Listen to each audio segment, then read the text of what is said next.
Streams. Oh, you guys couldn't hear me. So wait, here's the audio. Sorry about that. Technical difficulty. Welcome, welcome. We have a lot to cover today. We're going to be doing a workshop Wednesday again. We have a Friday channel review session scheduled for people who want channel reviews. So that'll be on Friday as per usual. We're doing a workshop Wednesday today. That is a strategy session. Hopefully you guys can hear everything loud and clear. I have a new setup, just so you guys know, brand new setup.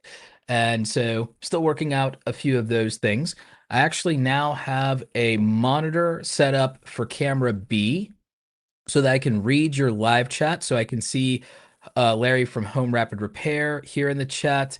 I can see Shayna Latrice, Victoria, Zay Breezy, 2.0 Mommy. I can see all you guys in the chat, and I can respond to the chats now by looking more or less kind of directly at you and read the chat. So it's going to be a lot better. We've done some tweaking to the audio setup. Soundboard is back and working again. We're going to try and answer some questions for a lot of you. And so that I can have more eye contact with you, I've invested in the Elgato prompter. So I'm able to look at that directly at the screen instead of looking down like this. I'm able to look directly at you at the camera lens and see what's going on. So we have a lot to cover. I'm going to be sharing some things from my presentation on being a full-time content creator. We're going to give you some of the foundations of building a successful channel. We're going to be telling you how to build a content strategy in YouTube directly from scratch. We're going to answer your questions. We're going to solve a lot of your problems. So feel free to post questions and super chats in the section there. If you want to drop something in the comments, if you're watching the replay, you can definitely leave those. I'll try and respond to everybody in the comments for the replay as well. And again, quick reminder, we have a free Creator Foundations course. It is $0, but all contributions are appreciated. It's linked in the description. 4 hours of content, including a monetization masterclass from a live event workshop that I did in New York. So we have that available for you, and it's in the free Creator Foundations course. So let's start with one of our super chats here, because we actually have somebody from one of our channel review sessions. We have from Poverty to Paradise here.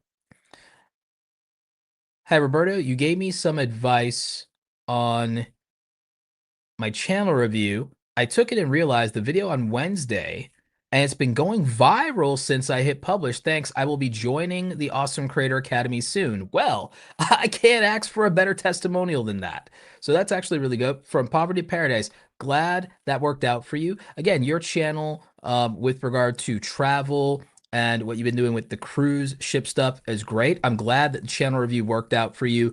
And really, again, just working on that packaging was what was holding you back. So I'm glad that everything is going great. Glad to see Grape Tea News here in the chat. Welcome, welcome.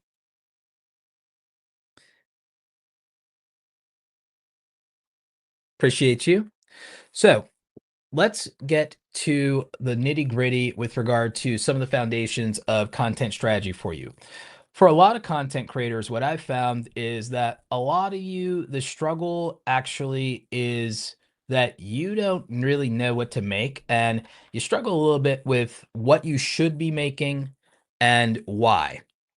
And the advice that I find that most of you are getting when it comes to your content strategy and things like finding your niche, niching down, picking what content you want to make, I genuinely believe that most of you are getting bad advice from other new YouTubers and content creators. I believe to some degree that even established content creators can be giving you bad advice and are telling you that all that matters is passion and what you want to make, and all that matters is quality over quantity. And I believe that this information is completely misguided when it comes to YouTube strategy and YouTube philosophy. It sounds good. I get where people are coming from. Should you be making content you're passionate about? Well, let's talk about it. If you're passionate about something and you're not good at it, do you really think you're creating value for your audience? For example, if I were not good at video editing, but I was passionate about making video editing tutorials, that wouldn't be a good niche for me to do just because I'm passionate about it. Because it means the people trying to watch my videos who want to learn video editing would be frustrated if I just wasn't good at video editing, but yet I was trying to make video editing content for them. What if it wasn't that it was me doing education? What about entertainment? Shouldn't entertainers do what they're passionate about it? What if I was passionate about comedy and I was just really bad at it? What if I didn't have that energy? What if I was monotone in my delivery, but it wasn't effective monotone like Ben Stein and it wasn't a good shtick? What if I just didn't have charisma, but I wanted to be a comedian?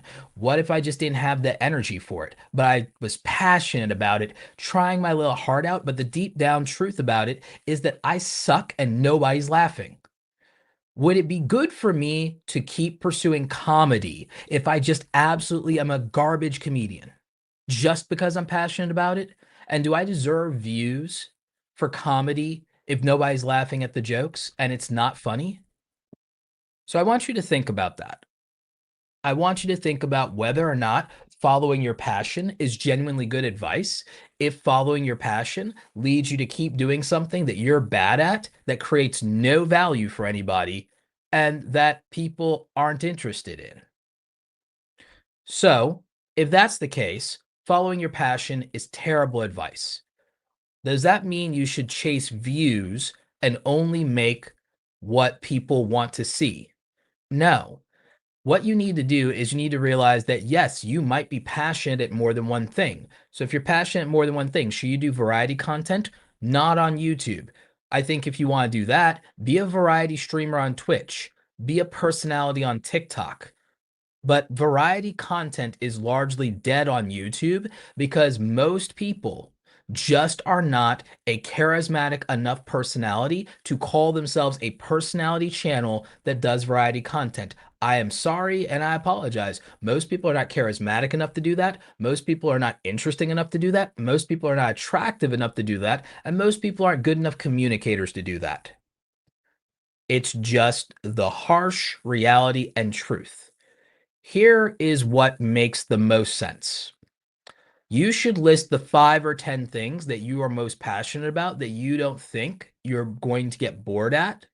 Then you should actually rate yourself on how good you actually are at those things compared to most people.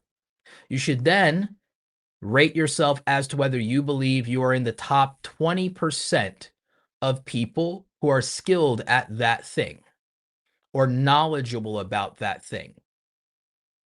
Then I think you should pick the thing that you're passionate about, that you're also good at as a starting place.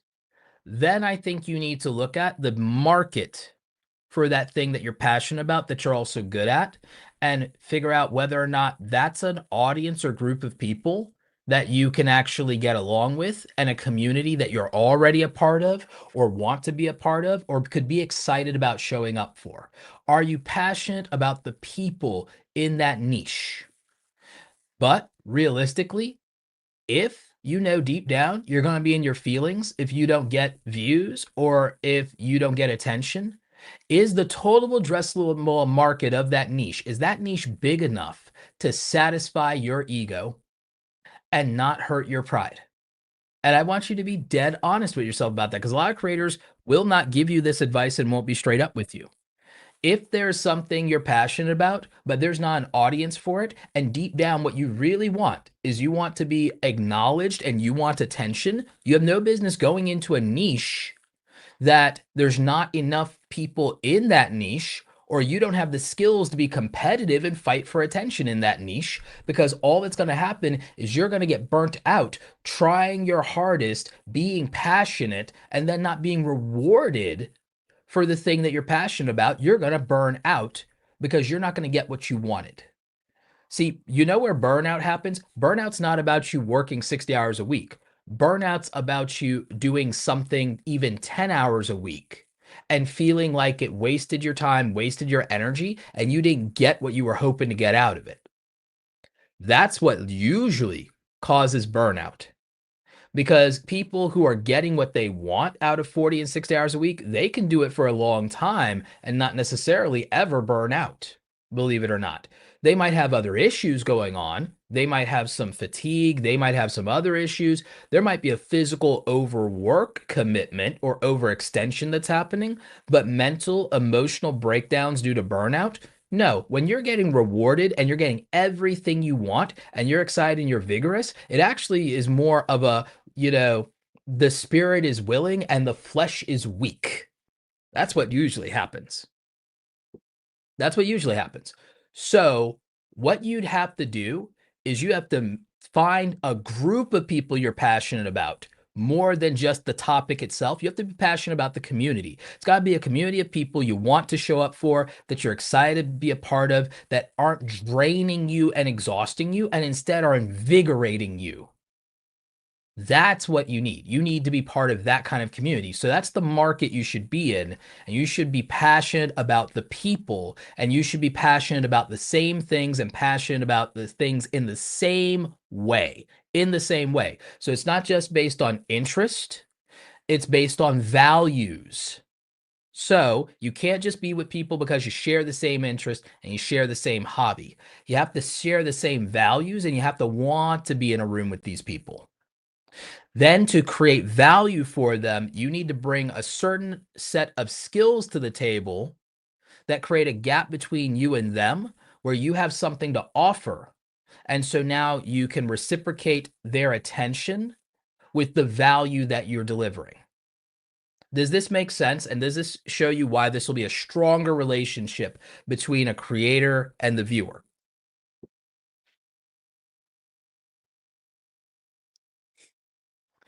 So I think that that actually would help you.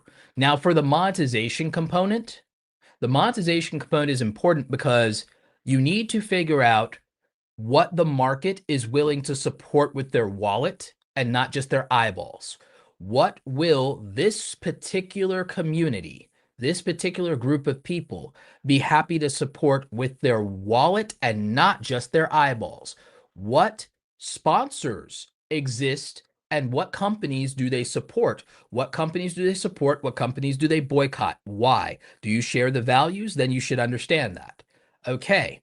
So which companies would be good targets for sponsorship and which companies would be good for affiliate marketing, because the community already supports these companies and already buys these things. What products can you make for that community based on where they already put attention and money? That's your business model. That's your business plan. So now you know what sponsors you can work with, and you can make a list because you know what the community already supports. You know what affiliate links to use because you know what products and services and brands the community already supports. Especially if you're part of that community, you usually can look to the things you yourself would buy because you share the values and you share the interest. You have those things in common. Where are you putting your money? Well, they would put their money there also. Primary example of this, Elgato is an easy affiliate link for me to drop with Amazon for you. It'd be an easy company for me to work with and to have sponsor the content. Why? Because they make great products for creators. They're not a sponsor of today's stream. I wish, but they have sent me free stuff before. But I also bought over like $2,000 worth of Elgato gear, believe it or not. So for me, these lights that I use in the live streams, easy sales pitch on these lights. Look at how good they are. Look at the quality. The Stream Deck. Look at the fact that I can control the brightness with the turn of a dial with that while still looking at the teleprompter, aka the mirror in this case that's letting me make eye contact with you. And I can still sit here and I can adjust the lighting. The fact that I can use the Elgato pedal, turn the lighting on and turn the lighting off. Great accessories for streaming. Fantastic product for me to be able to review or to use affiliate links or to sponsor, because it's producing results that you as the community would want for yourself, and it makes the quality of what I do great, and I already put my money where my mouth is and I use it. So there'd be no conflict in me having them as a sponsor. That's a good example for you. That's just one example. Where are you putting your money, and are you similar to the people in your community? And is that where they would put their money in? Can you be a good faith advocate and ambassador for the brand? So that's the monetization strategy that you need to be looking at. Same thing for affiliate links and brand deals and UGC. These are opportunities in terms of the brands. Now, in terms of making your own products, a lot of you are being silly and you're just slapping your face or your logo on some merchandise like you're God's gift. When actually, what you should do is put the viewer first and say, what is it that a viewer of mine, what would my target audience, what would that market, when they buy clothing, when they buy things, what are the cultural values that represent them and what are they proud to wear and what are they proud to represent and what does that mean? And maybe you should design your merchandise more like a clothing line that represents the culture and values of the community so that they'll literally want to say it with their chest and wear those things. And then it's because they're wearing it because it represents them and represents the community instead of represents you. Your logo is not more important than what the community values, respects, and what represents them and expresses them. So that's actually really important. In terms of other aspects of monetization, you can look at how could you build value within a membership community. I have Awesome Creator Academy. We have the pro group membership. We have levels to that even where people can get different things. There's some people that want quarterly coaching with me. The VIP membership lets them do that. There are people who want access to the office hours to have support from like-minded creators. We meet twice a week, Tuesdays and Thursdays. That's why they're in the pro group. There are people that just want access to all of our digital products. They use a basic membership. You can figure out memberships, whether it's a YouTube channel membership, a Twitch membership, or a private membership website based on how does your community operate, what's their disposable income look like, what are the things they value, what do they pay for? And I will tell you when it comes to memberships, most people, it's down to I want access to a person or to a group of people for a reason. Oh,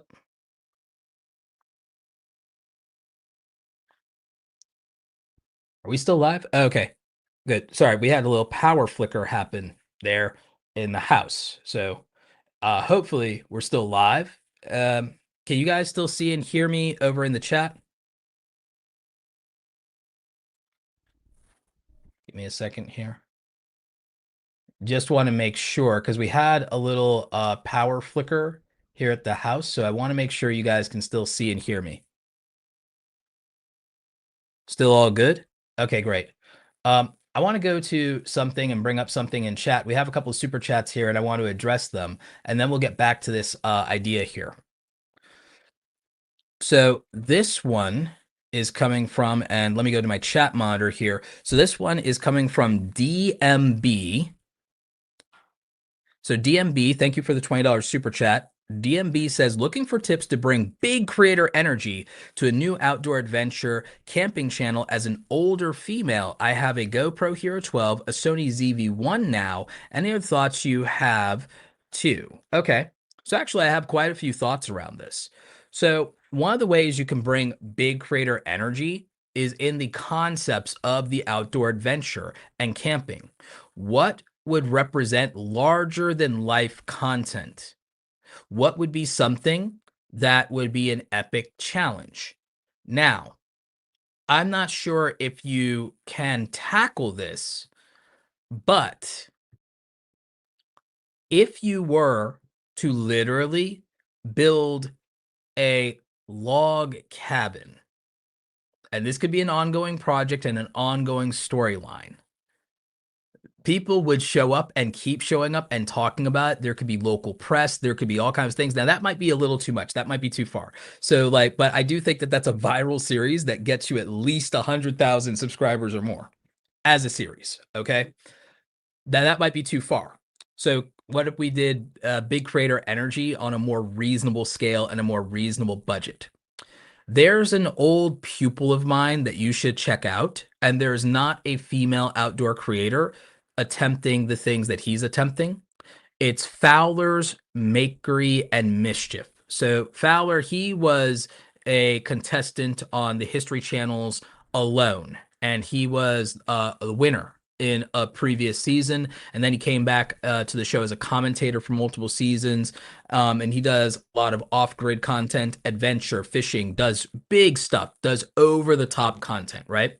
So he was a coaching client and a student of mine once upon a time. He's doing very successful. The channel is crushing it, millions by millions of views, some viral videos, great stuff. Over 1 million subscribers. Fantastic channel.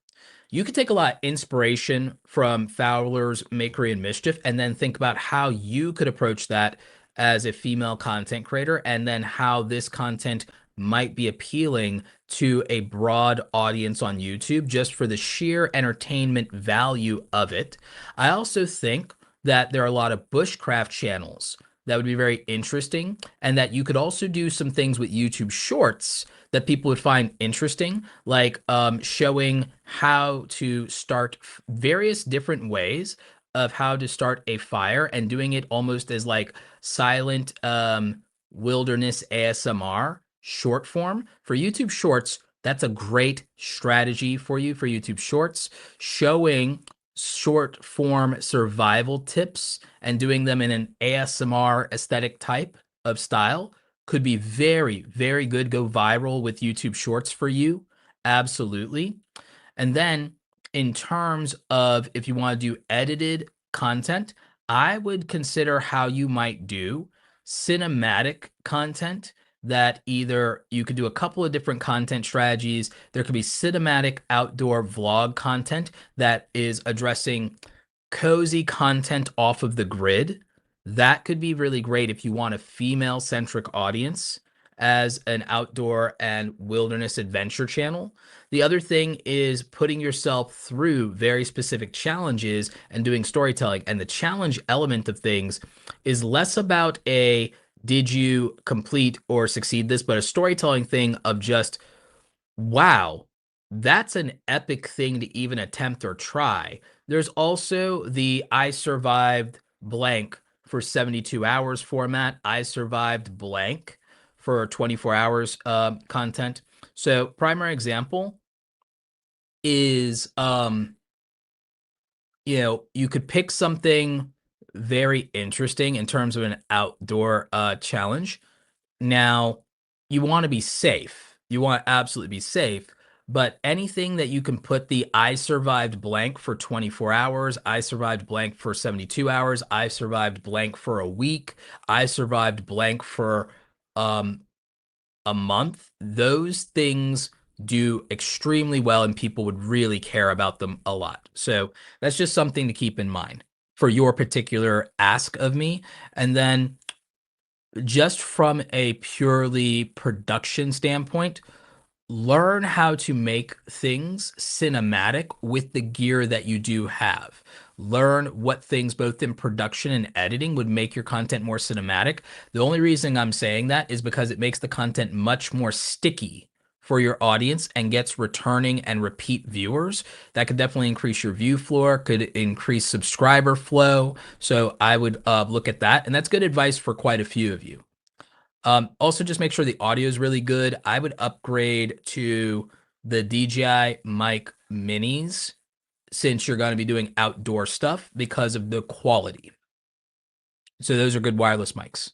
Home Rapid Repair, good to see you. Thank you for the $9.99 super chat. My channel views and product sales are down in January. I think it's just seasonal, as last year I finished so strong. Have you seen this with channels? Well, coming off of a peak, you always have a decline when you come off of a peak. And that actually is normal for January, where everyone's reshuffling, finding their footing, and readjusting their pocketbooks. And as long as you also keep maintaining, making evergreen content, you'll still grow and do well throughout the year. Larry from Home Rapid Repair. So I would definitely not be discouraged by that. That's actually pretty normal. Pretty normal. Dealing with that myself here. Phil Hurst Media, thank you for the $10 super chat. Not sure why this comment was retracted or what that was about, but you know, thank you for the $10 super chat anyway. So yeah, give me a second here.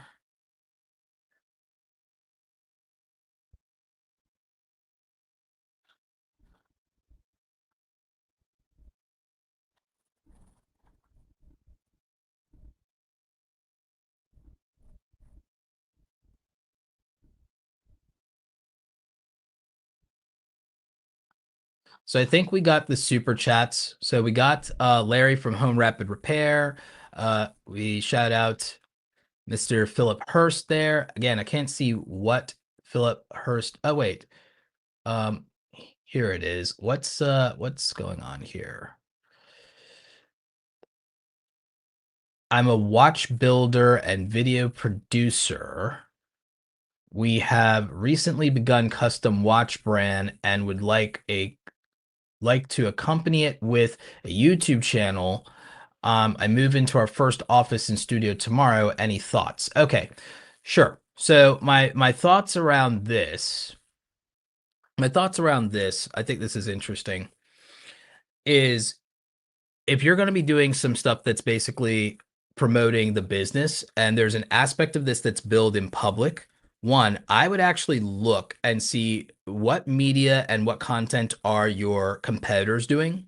But then I'd also go and scrub their comment section and find negative and positive sentiment. This is actually something a lot of you can do to find a market fit if you feel like what you're doing is saturated, or you feel what you're doing is a little different, or it hasn't been done that well in the past, or you don't feel people are excited about it. Go to the comment section of a channel that competes in your niche that either does very well or at least is very large.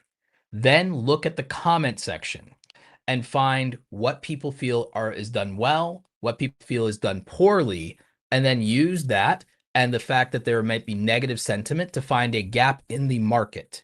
So a gap in the market represents what I call an underserved market and potentially a dissatisfied audience. And then you could target the dissatisfied, disaffected audience, disenfranchised audience, and then find what it is they care about and how they're not being catered to and what they wish someone would do for them. So that is an example there. When it comes to the full-time content creation aspect, multiple streams of income is the game on the monetization side.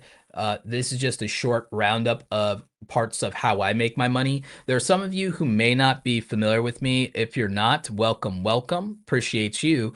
But if you're not familiar with me, most of my money doesn't come from the YouTube partner program. It represents maybe 8 to 12%. Now, everyone assumes that I make all my money off courses. It's actually group membership and coaching. So it's actually one-on-one interactions with creators and group interactions with creators, and I actually do really well with that with Awesome Creator Academy. So we do about 30 to 40,000 in YouTube ad revenue without needing a lot of views to do that. We don't need a lot of views to do that.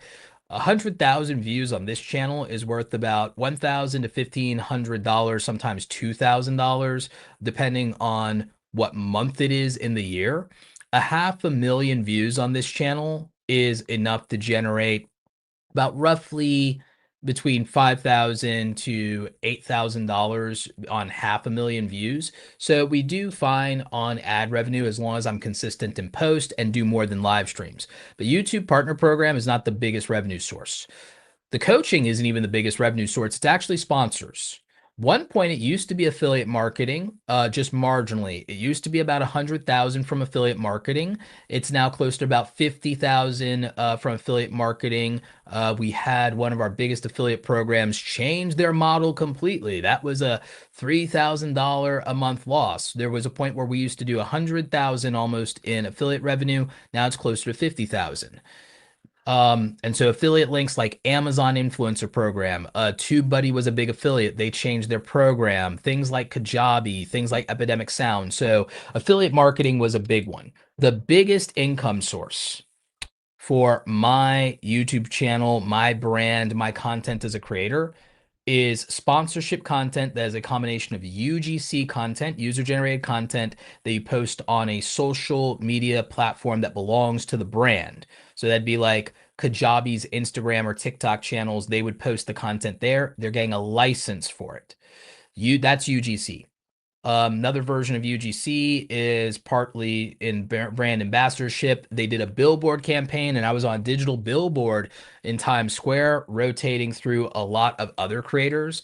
We have a video footage of that. We put that over on my Instagram. Kajabi put it in their content. So they put a bunch of us creators on a billboard. So I was on a billboard. Colin and Samir was on that billboard. Hayden Hiller Smith was on that billboard. A lot of great creators that all use Kajabi for their online membership or their courses. So we were all put up there. So that's UGC, that's licensing, and that's UGC and NIL deals, name, image, likeness. So I do a bunch of licensing of content, and that was very powerful for me. Long-term contracts. So for me, a lot of those contracts will be a $30,000 to $60,000 a year contract. If you can get multiple brand deals at that kind of rate, then you can do very well. So that was my largest income source. My largest income source for the last few years has been sponsorship and UGC deals with brands. Um, so that's usually what the biggest income stream for is for me. Next would be Awesome Creator Academy, since that's a six-figure business for the coaching, for the pro group membership, and one-on-one coaching with me. We haven't done $500 courses. We could probably do a $250,000 to $300,000 a year with $500 courses. We actually have 3 that we've been working on that we plan to release this year quarterly. We also have a smaller course that we plan to release that's not over 500. That's the UGC creator course. So that one's going to be a little cheaper. So we have about 4 programs that will release. We think that that should double, if not triple revenue.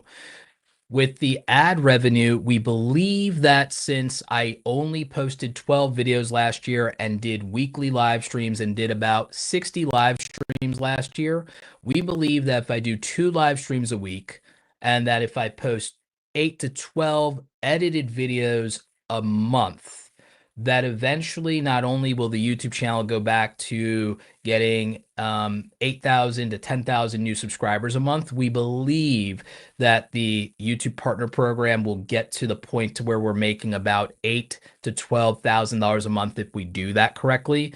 We think that we'll start to hit those thresholds by Q3. So that means that not this year, but next year, we'll be doing 100K from the YouTube partner program. If everything goes well with the academy, then that will double in income. And if the numbers go up, we know we can attract more sponsors and we can move them from being silver partnerships to gold partnerships. If we get 3 gold partnerships at our highest price point, then that would be closer to over a $250,000 to 300 in sponsorships if we can pull that off. That's a big if. I do all the content creation on my own. My team, aside from my brother, helps me with production and studio management for my setup and the hardware and the set design. And when we do mobile stuff or I travel, my brother will help with production then. But I do all the editing, I do all the thumbnails, I do all the Photoshop, I do all the content creation. It's me answering your questions in social media. So payroll on my team is mostly the coaching side of the business with Awesome Creator Academy, and I hire friends and family to work for me there. Affiliate marketing can still be a strong revenue stream, even with what happened with the TubeBuddy partnership. We believe, and I'm telling you all this for transparency, but also to give you motivation and ideas. You have to remember that, 12, 15 years ago, I was just a corporate employee like anybody else here. What I did was I took everything I learned in corporate America and I applied it to my own business. Because I used to do marketing in corporate America. I used to work at an ad agency at one point. I did advertising, I did billboards, I did all kinds of things. I worked in IT. I took all of my knowledge and I became an education-based content creator, podcaster, and streamer, became a public speaker, took my background in corporate training and took it to internet training and get to keep the money for myself instead of only making what an employer wants to pay. So I just took corporate America and brought it to the internet, and it's worked out really well for me. A lot of you watching and listening to this, you're in your 30s, your 40s, your 50s. You've been a corporate America employee your whole adult life. You can take your corporate knowledge, come to content creation, and make 3 times to 10 times as much money. That's what I did. And I started fairly early in that. I'm what people call an OG YouTuber, and it's worked out reasonably well for me. So anybody who wants to flee corporate America, if you're a corporate refugee, the creator economy is fantastic for you because there are a lot of people that you can help because you have real lived experiences and knowledge that you can bring to the table and create value. And there's a lot of ways to commoditize it. For me, I do it with coaching. I wrote a book. We're going to be doing courses soon. We have a membership website. And there are a lot of products out there in the Amazon Influencer program. For me, Amazon Influencer for the camera gear, for you gearheads, when I do Amazon Influencer, if you buy a Sony professional camera lens, like a good camera lens, that's a $50 to $90 commission. It's one of the best commissions in Amazon that's offered in terms of raw dollar amount for one product. So even if I only get 5,000, 10,000 views, if I did a camera review video, if I got 10 people to buy a camera lens off that camera view video, that low view video that people would laugh at me for could make $500 to $1,000 off of one video. That's why the tech niche and the camera review niche is one of the best opportunities and best kept secrets in YouTube. And a lot of people think that it's saturated and they cry about low views, but on the back end of the affiliate marketing, the money is really great on the back end of the affiliate marketing, even off of something like 10 sales. It's fantastic. If you make buyer's guides, you get more than 10 sales. You get commissions off everything else they add to their cart. Those of you in beauty can do the same thing. The margins are not as high for beauty products. Tech is just superior. Tech is just superior, but beauty content creators win on that in volume instead of margin, just for the sheer volume of sales. So they do very well. So those are lucrative niches that may not feel as lucrative because you might only be looking at YouTube ad revenue. That's why I don't judge channels on YouTube ad revenue. And that's why I build business models that actually can make you a full-time creator, even in a low view niche, if the business model for that niche is a strong business model. And if you diversify with 3 to 5 income streams that you can get $1,500 to $2,500 a month from for each income stream, that's enough to make you a full-time content creator. That right there. And that's what the math would look like. So again, I use Kajabi. It's a business in a box. We don't have to go super heavy into that. That's just something from a presentation. I always talk about diversifying your income portfolio as a creator. We'll get to content strategy and getting views and subscribers here in a moment. We have a good long presentation here for this workshop. We will absolutely be getting to content strategy, audience avatar. I will address the whole YouTube easy mode and people talking about, oh, this is how you make your channel blow up. This is how you blow up as a small YouTuber. This is how you blow up as a small channel. This is how we blow up as a small creator. There's some truth buried in YouTube easy mode, but the notion that anybody can blow up a YouTube channel is actually not true. I'll give you a hint though. It's easier to be raw and unedited and unrefined if we're talking about someone who's an unpolished gem already. So if you're already talented, if you're already attractive, if you already have some version of status, if you already have an enviable lifestyle or talent in some way, or are very attractive and articulate, sure, easy mode for you, not easy mode for somebody who doesn't have those things. Just saying. But yeah, one thing about this slide is just diversifying your income streams like this will unlock full-time content creation for you if all you did was make $1,500 to $2,500 in each of these categories per month. You would unlock being a full-time content creator. And remember, UGC is an option even when you're a small creator if you have big production value and you bring big creator energy. Because UGC isn't about how many views or subscribers or followers you have. It's about, do you represent the audience avatar? Do you represent the brand well? Can you be the face of a product? Would you make a good spokesperson or model? And do you have a good story that the brand can use to attract new customers? And can you represent those customers? So representation would matter more than reach. Reputation would matter more than reach. And your ability to prove ROI would matter more than reach. That's what makes someone a good UGC partner. You don't have to be a big creator for that opportunity. And then that UGC, as your platform grows, can lead to sponsorship where they want you to promote to your audience where your reach is actually meaningful then. So it's a multi-tier opportunity. You can also negotiate affiliate commissions in your UGC and sponsorships, you can also use affiliate commissions before UGC and partnerships to validate that you can bring ROI and that you have the ability to convert sales for them. Revenue would be more important to a brand than reach. Proof that you can drive revenue is more important than proof that you can drive reach. Always remember that. So reach isn't always the most valuable thing to a brand. As content creators, especially since YouTube in particular and TikTok are dominated by young influencers, they control the narrative and the culture and have convinced everybody that reach and views are everything. Business people, especially if you're not trying to reach an under 25 audience, business people know better, people over 25 know better. But our voice isn't represented in the creator economy and at scale, at the same scale, because the largest influencers are all people under 25. The largest influencers are all under 30, under 25, not married, no kids. They have the largest voice, but they don't command the largest buying dollars in the market. And so they don't have every answer figured out. And that's no disrespect to young influencers or Gen Z, besides to say that there's more to it.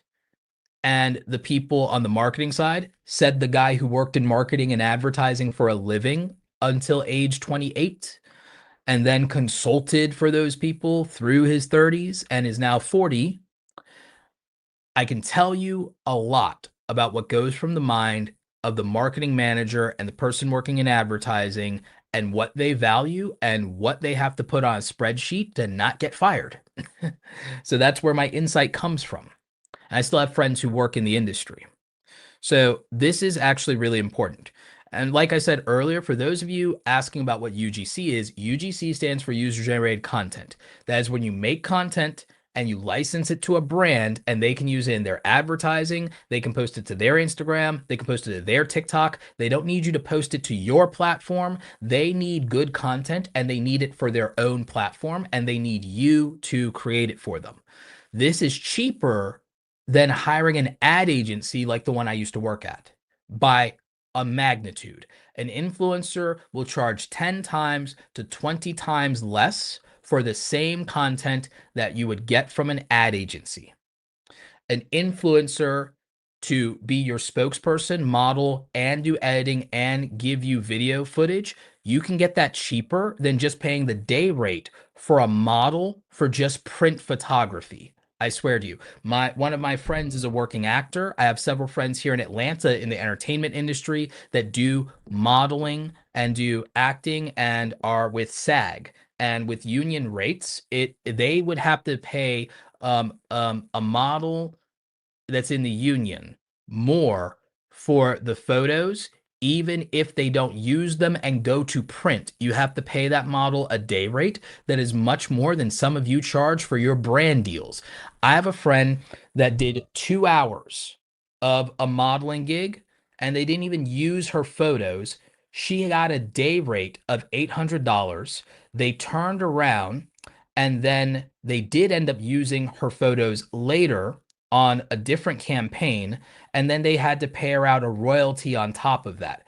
She didn't have to do any video. She didn't have to do any editing. She didn't have to read any script, just for the modeling, just for the modeling. And that's it. And a lot of you are afraid to charge $800 for a brand deal where you're going to be the talent on camera, you're going to write a script, you're going to edit, you're going to do 3, 4 bloody revisions for the brand, and you are a scaredy cat and won't charge $800 or $1,000 for that because you're made to feel insecure about your views, your follower count, and your subscribers. Meanwhile, a model that doesn't even have 800 followers is getting $800 to show up, smile for the camera, and doesn't have to edit a freaking video because you don't know your value and you don't know the market and you don't know what people's budgets look like.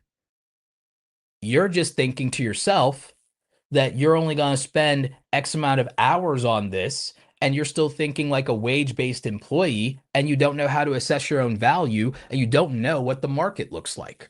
And that's not entirely your fault.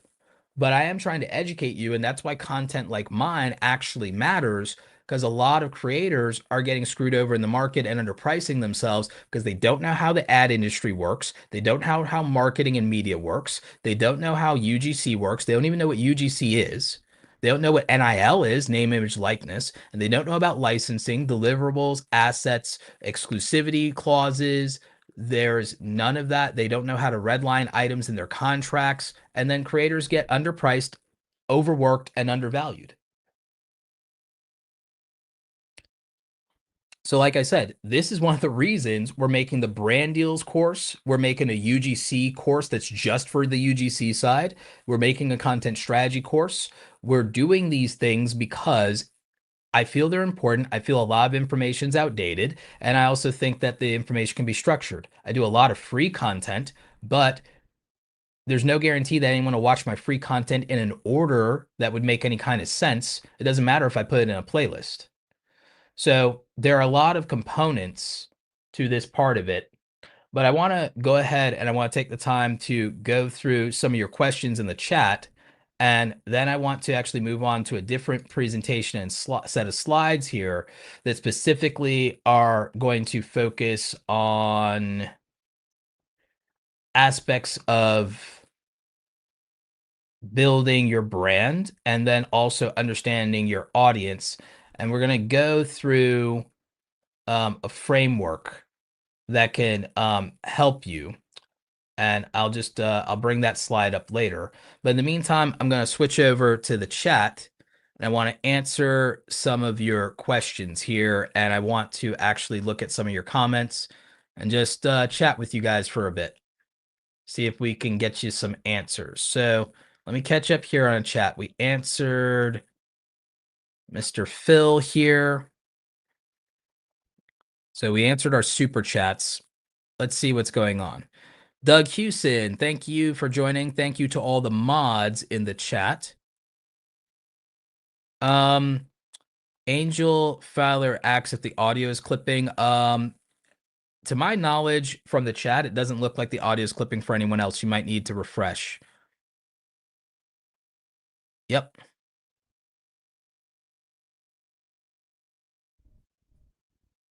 Let's see. Oh, you were hearing some digital stutter for a while. Yeah, I don't know why that would be. Let's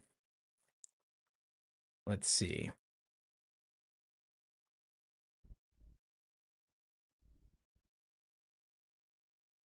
UGC equals user generated content. Yes, thank you, chat, for helping out on that. Jacklish Bridge says, is UGC evergreen as well, Roberto? It can be. It depends on the needs of the brand and it depends on what the brand is asking you to do. And so I try to make things not be nearly as dated. Javon H says, I do have a quality camera, so it might be the path I take. Actually, if you guys have high enough production, you can build a business while you're trying to get your content and build an audience. You could build a business just around UGC content and just around even online and local businesses doing product videos, product photography, unboxings, ads for them, cinematic ads, cinematic UGC. If you can make cinematic content, you can make money hand over fist every single week as long as you can get enough orders for what you're doing and you could build a portfolio. So someone doing that, and then while you're doing that, you're making good enough money. If you were making good enough money doing UGC content and doing video and cinematic ads and product photography for brands, and you could make a reputation off of it, that'd be enough to let you go full time, leave a 9-to-5 job. Then you could pursue the content creation you're passionate about. Even if it doesn't make a lot of money, you could pursue it because the UGC business would be making money. I did something similar to this, but mine was using video editing, and I also was doing graphic design for brands. I was doing promotional content for people who had products and did trade shows. I was doing the design for their backdrops for them to go to conferences and trade shows. I was doing book cover design projects. I was doing all types of things with that. I also was doing video editing for conferences, and I was clipping short clips of the speakers and also adding titles and editing in the slideshows to speaker presentations. So I was making money working with event companies and I was making good money doing this. And I was a full-time freelancer, which let me pursue content creation. I didn't leave my 9 to 5 job to be a content creator. I went to being a full-time freelancer, a one-man agency, and that opened up the opportunity to do content creation. And then content creation took over everything. There was a middle period where I moved to social media consulting. Social media consulting just became coaching content creators eventually. So there is a way like to do that. And the thing is, there is a such thing as doing faceless UGC content. It could just be unboxing videos. It can just be cinematic ads if you do the production editing and you get a really good setup. So that would be what you'd be looking for, and that'd be what you'd be looking at there.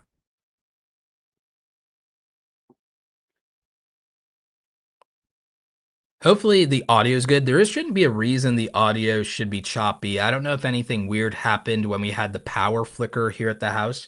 We had the power flicker and everything looked like it shut down for a quick second, but some of you are saying it's fine. Most of you are saying the audio is good.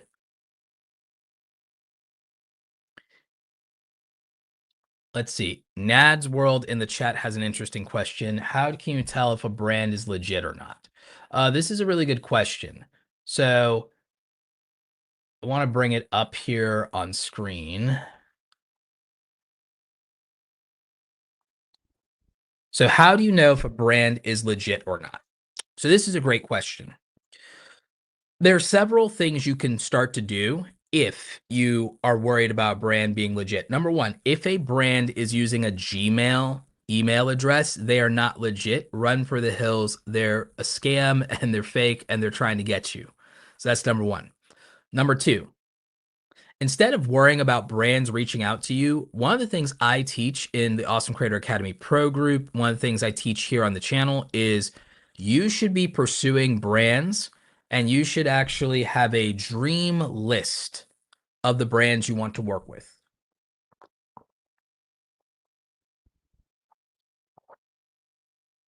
I don't think you should worry about brands who come to you that you've never heard of, because if you've never heard of them, your community's never heard of them, why is that a good brand deal for you?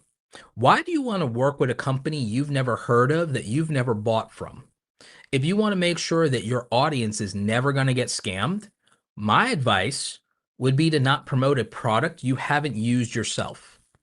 So the thing is, if you're not using this, you're not going to use this, or it's not a competitor. Because here's something I can tell you guys legitimately. There are companies that I could promote to you that I wouldn't use because of one specific reason. My taste might be too expensive and I might need a tool that is the cheaper competitor to what I would use, because if I can't do a deal with the company that I would use, and if that company is already expensive and out of budget for 80% of my audience, it makes sense for me to do a deal with the cheaper competitor to the thing that I do actually use. So that's something that would make sense of why would you promote a product that you don't use? There is an exception to that. Is what I use too extravagant for my audience, and do they need a more accessible solution? So then it's okay for me to work with a lower price competitor to what my preferences are if my preferences would not land and be tone deaf to the audience. So that's something that would make sense. For example, I could do a sponsorship with a free video editing app, because a lot of you don't like Adobe Premiere Pro being on a subscription.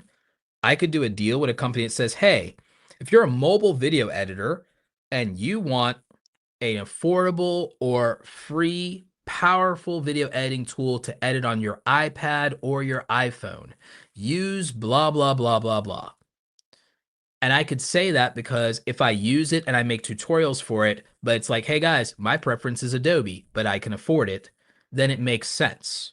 So what you need to do is you need to consider, here are all the brands that I already use and that I already spend my money with, and here's my list of the 100 brands that I use and that I enjoy. And that's the beginnings of your Dream 100 list.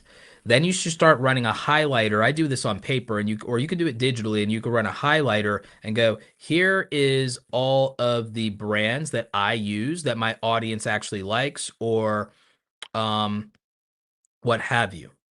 So then you can do that. Now, here is something that someone bring up. Someone's asking, "Hey, did you move on from working with TubeBuddy? I used them for years because of you." I'm still an affiliate for TubeBuddy, but I don't. The affiliate program didn't do right by its affiliates long term, but that's not the founder's fault. The TubeBuddy sold as a company and was bought by a corporate conglomerate called Ben Labs. Ben Labs is owned by Bill Gates.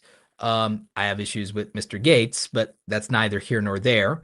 But with the changeover from Ben Labs, after a few years, they actually changed the contract. So they stopped working with most of the influencer team. Most of the team that built the product is no longer there. The founder is no longer there on the exit after it's sold. And yeah, they don't really take his advice anymore. And I was friends with the founder of TubeBuddy. We built a great business relationship, became friends in real life. I've had dinner with him multiple times. He's a great guy. I love Phil. I love what he's doing now with Creative Fuel. And TubeBuddy still has its uses. I actually still use TubeBuddy. If I'm being honest, I still use it every week. I don't like the direction that they're currently going in. I obviously am not happy with the changes to the affiliate program because they don't honor the previous agreement. However, however, the tool still has its uses, and I honestly still use the tool every single week. So I'm not sitting here to pretend that there's bad blood, but I'm also not going to pretend that I'm perfectly happy either. But I've used every tool you can think of, and I still use a lot of tools. The tools that I currently use the most are one of 10, Creative Fuel, they're ChatGPT, obviously. And there's a few other things I'm exploring. I've played with Spotter Studio. I think they're doing some great things over there. I think what they're doing is different. I think it's a good tool. I really like Creative Fuel, which is made by the original founder of TubeBuddy. So that's Phil Starkovich, and that's his new venture. I love Genius Link for a lot of what I'm doing with the affiliate marketing and tracking and what I'm doing with QR codes. QR codes are back. Yeah. So those are things I use. In fact, in the description of this video, I have links to the 10 main tools that I use as a content creator. There are some other things I would recommend that you guys use that I don't use all the time, but you should use them. There are projects I use in other parts of my business. Descript. Descript is great. Descript, a lot of you should be using Descript. Gling AI, a lot of you should be using Gling AI. I don't talk about that one that much, but I have special projects I use that on, but that's like really good. Those are two great AI tools that more of you should be using is Gling AI and Descript. You should be using the Adobe Podcast Enhance tool. That one's fantastic. I've worked with StreamYard in the past. I have nothing against Riverside. I've used Riverside. I pay for Riverside. I've had people that I've done interviews with where they bring me into Riverside. It's a good tool. It's a good product. It doesn't do everything I need it to do. For the most part, StreamYard does, but I could see if they get their features right and they change three things, I could switch over. So that's like something you could look at. I think that it's appropriate to say, here are the things I use. Here are competitors that my audience would like because my audience might be different from me in this way, or this need. It's why I also like affiliate marketing. And I also think it's okay to do brand deals where you do non-exclusivity, so that you can promote things that might be at different budget price points for your audience. So there are things that I like that are priced out for some of you, and there are things that I like that are more expensive, but they're the only solution that I would even think of. So that makes sense. A primary example is I probably would only do a camera deal with two companies, Sony and Nikon. Nothing against Canon. and nothing against Panasonic. Fuji is a maybe. I might do some with Fuji, but it'd be very, very specific. But for me, it'd be Sony first, Nikon second, and I've invested heavily into the Sony ecosystem. You guys know I own 30, $40,000 worth of Sony gear between the fact that I have a full complement of G Master lenses. So my lenses from Sony, this probably represents about $25,000 of lenses, I think. And if you're wondering how is that even possible, it's because most of my lenses are $2,000 to $3,000 lenses. Because I have the professional glass, and I have all of them. The only two G Master lenses I don't have are $1,200 a piece. Actually, that's not true. They made two. No, they made three new lenses I don't have. They made three I don't have. But I have everything. And most of those lenses are like $2,000 a piece. And I have like all of them. So like that's why I have like about $28,000 worth of lenses. I have one, two, three, four. I have six full frame Sony cameras. And then I have another one, two, three, four, five, six, seven.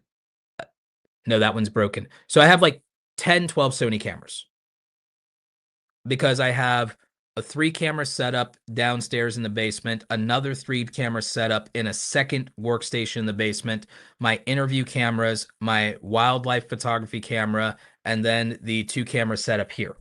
So when I say that, it's a production thing where I would recommend Sony because it's the thing I bought most. But also, Sony was one of the first cameras that I ever had. In fact, my original Sony camera that started this YouTube channel in 2009, Sony HD Webby. First product review I ever did on YouTube as well. Sony HD Webby. First product review ever. 2009. This is back from when 1080 was new. 1080 HD was new. One of the earliest flip screen cameras that was actually affordable. So old school Sony.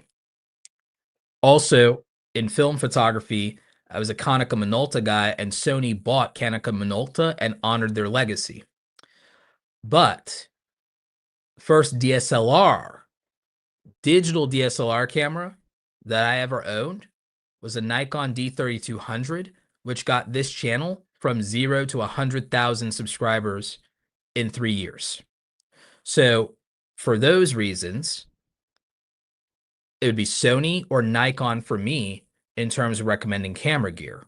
Oh, but wait, you guys can't always afford that. So what? Oh, DJI makes cameras in terms of its action cams and its DJI Osmo Pocket 3, which I also own, which would be a more affordable option for you guys because it brings you down to under 600 bucks. Haha. So see, that's how I would recommend a different camera company. That's how I'd recommend a different camera company. So you can recommend a lot of different things based on, do I currently use this? Would I use this if I was in a different circumstance? Does this match with my audience more than what my own preferences are? So it's a matter of what's your preferences, what's your use case. I use TubeBuddy and I use vidIQ and I use 1 of 10. 1 of 10 right now, I'm working with them as a sponsor for the channel reviews that we do on Fridays, for example, right? But do I use vidIQ? Yes. Do I use it as often as I used to? No. Do I have specific use cases for it? Yes. Most of what I need for me and my clients is done by 1 of 10 right now and by Creative Fuel. That's what most of my clients and I use. However, there are specific things that I use TubeBuddy for, like the find replace feature, so that I can update the links to more current videos across 500 videos in my back catalog. So I can change my affiliate links across 500 videos in 5 minutes. I use their find replace text tool all the time. So like I told you, I still use TubeBuddy every week. I still use TubeBuddy every week. So, and now you know why. That'd be the reason. That'd be one of the main reasons. So I use But here's the difference between me and a lot of people. One, I get access to a lot of these tools for free. If I didn't get access to a lot of these tools for free, I could still afford to use them because my justification is I also work with other creators. I coach other creators. I do back end and look at their channels and I do channel review stuff. And so having every tool I can at my disposal, I will use more creator tools than all of you will because of three reasons. I can afford them if I have to pay for them. In many cases, I don't have to pay for them. And then my use case would be completely different than yours because of having access to and needing to interact with multiple YouTube channels across multiple niches that have different needs. I'm testing three creator tools none of you have even ever heard of before. So I am not the template for which to say, do something if your use case is different than mine, but I can try and tell you, here's the tool I think you should use if you tell me what your problems are. If you tell me what your problems are, I'll tell you which tool you should probably be using, whether I benefit from it or not. I name tools here that I don't even have affiliate links for right now that you could be using. I don't have an affiliate link for Gling AI. I have one for Descript. I don't even have it posted. So I'll tell you what I think you should be using, but it's not always based on what's going to be best for me. If what I'm using doesn't match you, then it doesn't work. I'm going to shoot on full frame Sony cameras. Some of you, the best camera you could be using would be a DJI Osmo Pocket. Just because I'm using a Sony full frame camera doesn't mean you should. Just because I'm using a full frame camera, some of you should be using a Sony ZV-E10. So that would make more sense. There are some of you that you should be using action cams because your content would serve better with action cams. So there's a reason to do it. Now, going back to what I said about whether a brand is legit or not, a lot of the issue with whether a brand is legit or not will come down to, is their email address legit? And are they trying to get you to download something? If they're trying to get you to download something, usually you shouldn't do it. You shouldn't click on those links. Don't fall for links from these outreach things. And then try to verify that the person works at the company. Look at their LinkedIn profile. I would rather you go to brands than filter through them when they come to you. And if you've never heard of them, then you probably don't need to work with them.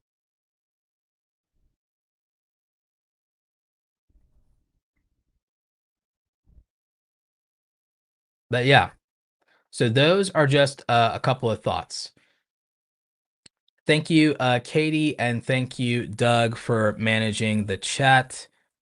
Katie, remind me tomorrow to upgrade you to moderator. Yeah. I will say this. I think that vidIQ did a better job over the last couple of years of keeping their tool modern and up to date than TubeBuddy did. But I think that they also have different use cases and they have different advantages. And one of them, like I said, I use the find replace tool every week to update links across channels. If I had to do that manually, it'd be a nightmare. So that's just an example. But anyway, I want to get back into presentation mode. We have a lot to cover here over the next 2 hours. So I want you to understand your audience avatar, sometimes called your customer avatar in business. Something we teach in Awesome Creator Academy is called the deeper framework. And so we use this to help people understand how to relate to their audience better. You need to understand demographics. You need to understand what experiences your audiences have, what expectations they have for the content that they're watching, what are their preferences, what will drive the most engagement for them. And then you need to revise your strategy based on your understanding of the audience and knowing when to pivot. So this is definitely something that you should be paying attention to and something that we think can be helpful. So when we talk about demographics, think about this. Who is watching your content? And based on that, that could change a lot of how you approach your content. I'll give you a primary example of this. Right now, one of the things that makes my content the way it is my understanding that a good chunk of the audience, a good chunk of all of you work 9 to 5 jobs. No getting around it. So since a lot of you work 9 to 5 jobs, and a lot of you, not all of you, are based on the East Coast. When's the perfect time for me to schedule a live stream? It's 6:30 p.m. in the evening. It just is. It's 6:30 p.m. in the evening. If I had a young audience, what's the best day of the week I could possibly post? I could post any day of the week, but when would they have the most availability and time? Saturday. Saturday. Why do you think Mr. Beast posts on Saturday? He has a young audience that's primarily high school age down. He posts on a Saturday morning and Saturday afternoon. He's their Saturday morning cartoon show come to life. That's who Mr. Beast is. So that's your answer. So that's why he posts the content during that time. That's what makes the most sense for Mr. Beast. So that's why he would do that. When I say it, you can't unsee it. It makes perfect sense. So, with that in mind and understanding that, the demographic dictates a lot of your content strategy. What are the experiences of the people that you're trying to reach?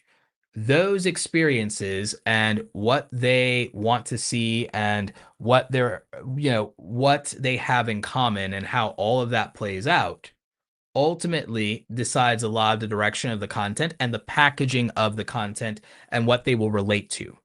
This could be your cultural references. This could be your approaches to authenticity, cinematics, editing styles, any number of things. And so it will be something that relates to them. And then that could condition repeat viewing habits. Expectations, meeting expectations is a lot of what makes or breaks your video content as far as the packaging and getting people to click and getting people to subscribe. So based on who they are, what would those be? Preferences. Preferences filters people out for the content they're willing to engage with. Just because you make politics content doesn't mean that your audience will automatically go to that content. It means, well, what are their preferences? If you do something against their preferences, they might unsubscribe or not even click on a video. So there's that aspect. What will drive the most engagement for them? What conversations will they engage in? What things will be emotional triggers for them? Understanding that would actually matter quite a bit. And then once you are narrowing these things, it's not a one and done. You have to adjust them on the fly and you have to understand how to revise these things, how to pivot, and how to adapt with the times.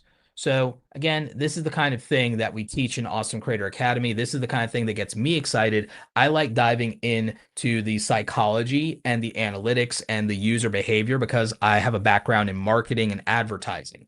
So for me, I'm not sitting here hunting and chasing the algorithm, and I don't particularly care about that. There are things I can tell you about the algorithm because all I'd be doing is telling you the things that people who work at YouTube told me, and also what I observed in the data of the more than 100 different plus channels I've had access to the data and analytics of. I think I currently have access to 20 or 30 different channels analytics right now.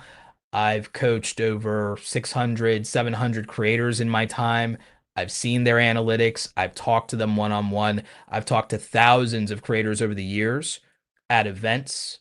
I've been doing events. I've spoken on over 120 stages in the last 12 years, even with the pandemic. And so I'm not out here claiming I know how to make you go viral. I'm not claiming I know how to make you blow up your channel, blow up your channel. That's all anyone wants to talk about.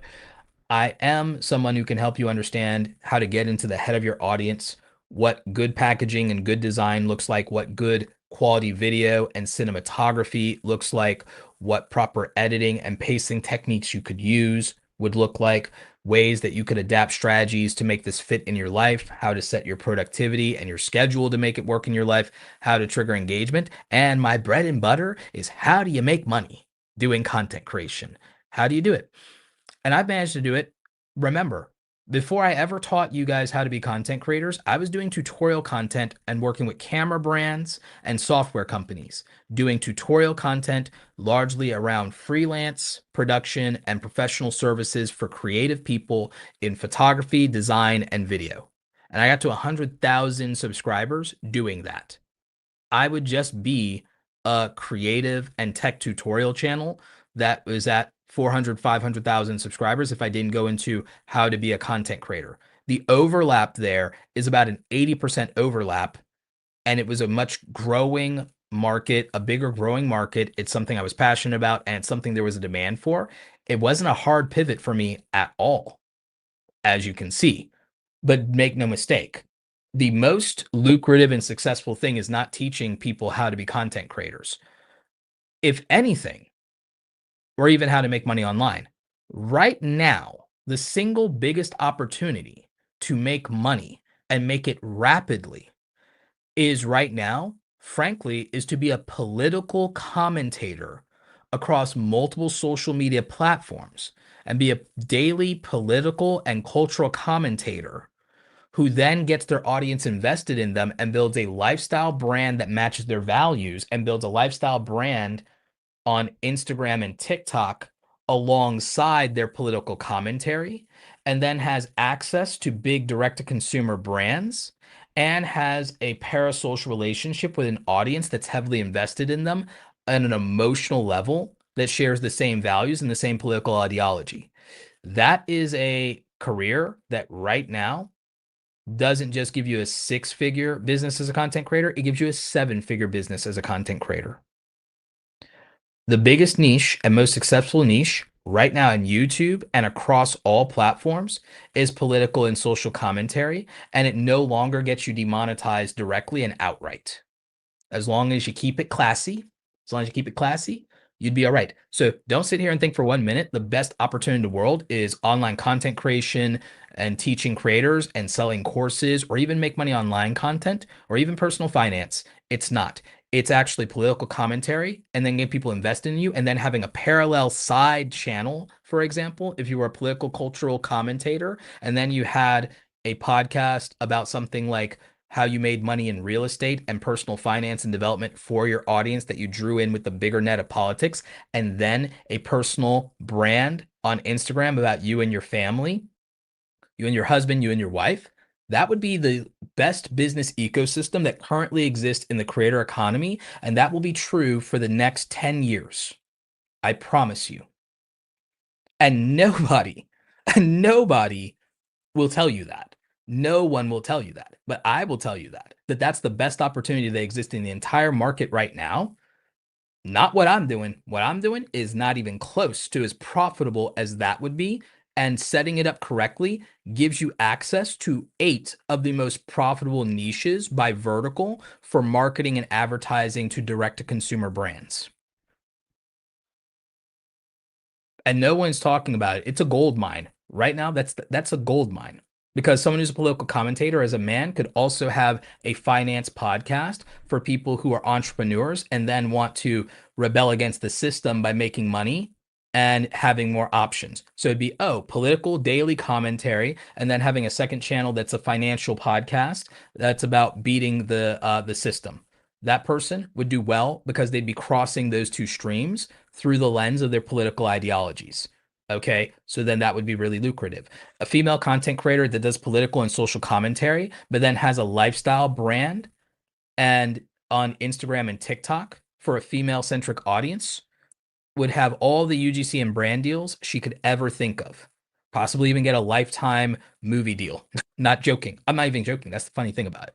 And so that would do extraordinarily well. Would be able to launch a direct to consumer brand in her own right for a female centric audience and basically print money. So the days where the most lucrative thing people could do would be a make money online channel or selling courses are like not even comparable to the opportunity that exist in that domain as it speaks, because the total addressable market is nearly unlimited and growing every day. But like I said, most people will never, never, ever, ever tell you that. And most people still think the biggest niche in YouTube is gaming, and I'm telling you that it's going to be political and social commentary across the spectrum of political ideology and identity, and it's going to be more marketable than it's ever been, and that's what the next 10 years looks like. But I digress. From a content strategy standpoint, one of the most important things you can do is understand your audience, like I said, and build out that audience avatar and get to know them deeper, like we talked about with the deeper framework. So we talked about Ikigai and we talked about marrying your passion to the audience and the market and what they're passionate about, what's in demand for them, your skills, so that you can translate that to value, and then understanding where they put their money versus where they put their attention. So that would actually be how you build a successful creator business. We also talked about the fact that the stability and financial portfolio of a creator business is finding 3 to 5 income streams where you can make $1,500 to $2,500 a month. We talked about how that could literally by itself just be brand deals in UGC if you want to go that route, or you could be more diversified like I am with UGC and sponsorship, affiliate, your own products, and then platform revenue from advertising and fan funding. You could also go into memberships, and that could be incredibly lucrative, like what I do at awesomecreatoracademy.com and the Awesome Creator Academy Pro Group and VIP program. Those are extremely lucrative. And you could do those if you're on the more education side. If you're on the entertainment side, memberships work if you can get 1,000 true fans to go into a $5 to $9 a month membership. The key to that would be a membership platform that's more sustainable and where you don't necessarily split revenue with the platform itself. When the platforms take 30 to 50%, you could feel like, oh, it's not a big deal, but you're forgetting that Apple and the App Store takes another 30% if they do the purchase through the iOS device. So then instead of losing 30 to 50%, you're losing, let's say it was a $10 a month membership or a $10 donation. You're losing the 30 to 50%, and then you're losing 30 to 50% of what's over. Let's say it's 50%, because let's say it's like Twitch, right? Let's say it's Twitch or something, or another platform that takes 50%. So $10 becomes $5, but now iOS and Apple, or even Google, but mostly Apple, is going to take 30%. So now that's another $1.50 of the $5 that's left. So now you're down to $3.50. And then you're going to have to pay taxes on the $3.50. So now they're going to take about 70 cents off of that. So now you're down to about $2.80 out of the $10 that someone wanted you to have. Does that sound right to you? You're at less than 30% yourself out of the $10 someone wanted to have. You don't even have $3. You have like about $2.80. Let's say it was only 30%. Let's say it's YouTube, it's 30%. Okay. You're down to $7 when they take 30%. Here comes Apple. They're going to take another 30%. So they're going to take $2.10. Let's just round it down to $2. So now you're down to $5. Go to Uncle Sam. Uncle Sam needs to run your pockets now for taxes. So he takes 20%. You're down to $4 out of the $10 you were promised, because that's the $10 someone wanted to have. You're down to $4. So in the best case scenario, you're down to $4. In the worst case scenario, you're down to $2.80. You're down to $2.80. This is why, as much as it sounds like a pain, you'd be better off with your own membership website. That's why I've worked with Kajabi. That's why I have a Kajabi affiliate link, because whatever you're paying, the rate stays the same and it's not a percentage. So just remember that. I'll give you a real world example. Let's say that you got 1,000 true fans to pay you $10 a month. Let's say you got 1,000 true fans to pay you $10 a month. You'd be over the moon. If it's YouTube channel memberships, $3,000 is walking away from gate. So now that's $7,000 a month. Apple tax. Apple's taking 30%. So now that's another $2,100. Let's say not everyone bought with iOS and they're smart and they tried to help you out. Still probably $1,000 gone. So now that 7,000 is 6,000. Now you're going to pay taxes on it. So it's going to be 20%. That's another $1,200. So now you're down to $4,800 instead of $10,000 a month. Maybe you're still a full-time content creator, but that sucks. It sucks. Let's just say it. Let's call it what it is. And that's why you don't want to pay for a membership platform where you pay $59 $119, $159 a month flat fee, and then you keep all the money. So that's why I do what I do. I just keep all the money. I just pay the flat fee. So that's why you need to own your own platforms. The reason that people don't have successful creator businesses a lot of the time is they're over reliant on platforms and they're reluctant to do things that monetize in other ways. And I understand not wanting there to be friction between what the audience can do and certain things like that, but you're better off owning your own platform. You're better off in that regard. If it's not a membership, think about it like this. To get to $100 on YouTube, most of you are in low RPM niches. So for you to get $100, a lot of you to get to $100, how many views do you need to get? How many views do you need to get to $100? Because for me, $100, that might be 5,000 to 10,000 views. For a lot of you, that's closer to 50,000 views, right?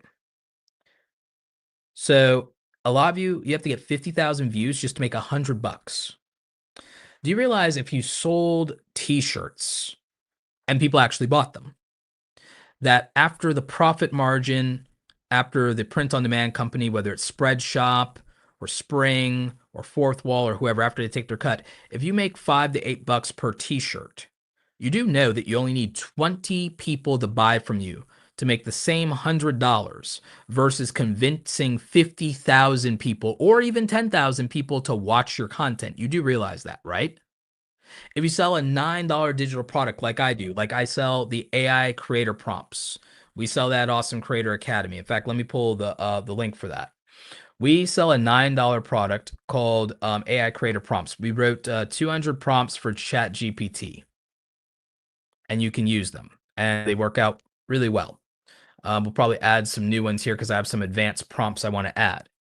So we have AI creator prompts. It's $9. If 10 of you bought that now, please buy now.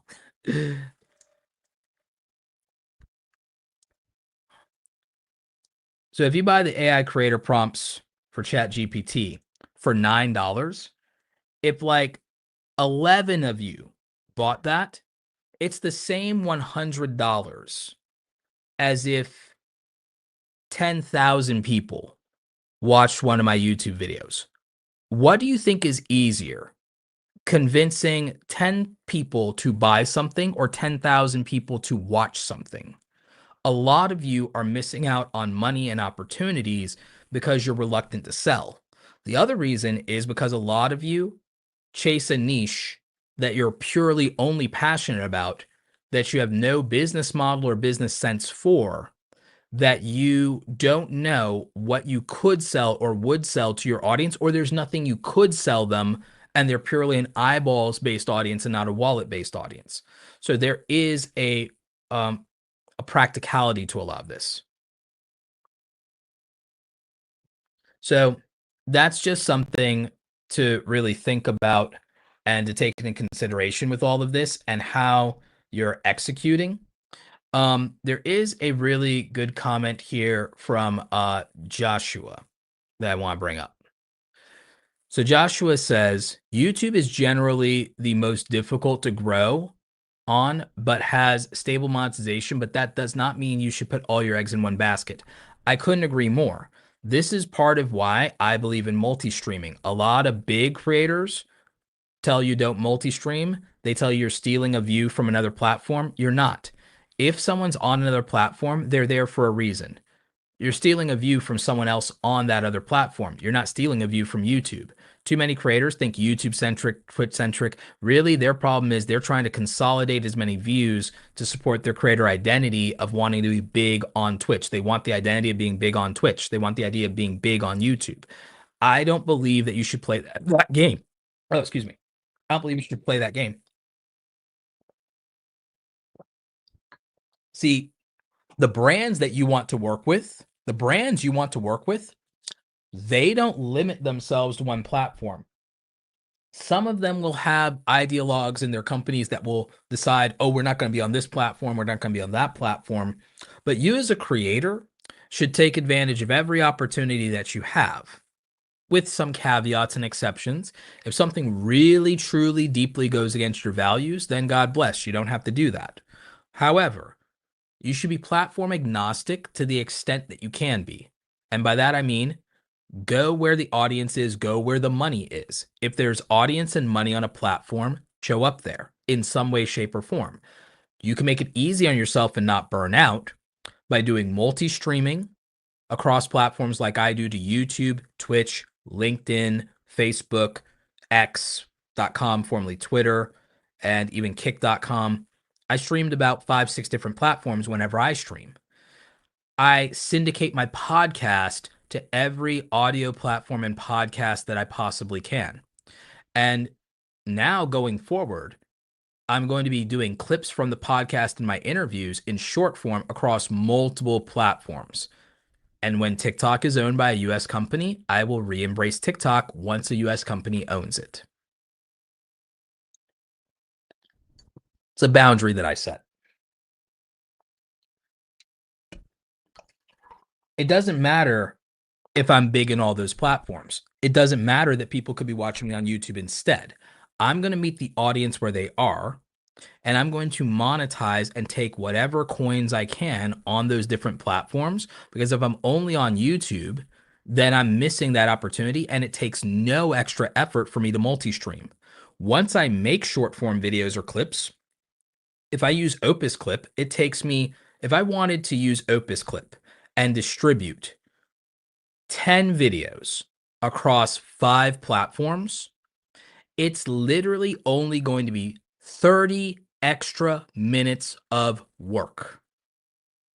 30 extra minutes of work for me to turn 10 videos into 50 videos, for me to take 10 opportunities and 5x them into 50 opportunities. 15 to 30 extra minutes. That's it. If I really felt put off, I could pay somebody as a virtual assistant, maybe even overseas, very little money to go into the Teams version of my Opus Clip account. In this case, it'd probably be me just paying my brother to do it. He's on payroll. And tell him, hey, instead of my 30 minutes to process these videos and make these clips, it's going to be your 1 hour at your current rate. And now that hour for me is free. And guess what I do with that hour?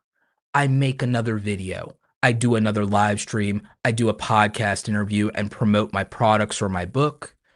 I go and write something for my email newsletter and promote a product or a book. And I use that hour to make hundreds of dollars or make a piece of content that can make hundreds of dollars. And meanwhile, content I've already made that could have hundreds of dollars of potential is being repurposed across 5 platforms, and I could be getting another 50 or 100 videos, and it's going to cost me 1 hour of somebody else's time. It's going to cost me 1 hour of somebody else's time. If you want to check out Opus Clip, by the way, link to a free trial, affiliate link in the description down below. But that's just a practical use of your time. And this is why a lot of you are not taking every opportunity you can, because you're overthinking it. You're making yourself overwhelmed. You've done no audit as to whether or not you've done no audit over whether it will burn you out or overextend you or reduce your quality to either make more quantities of videos or put your videos in more places.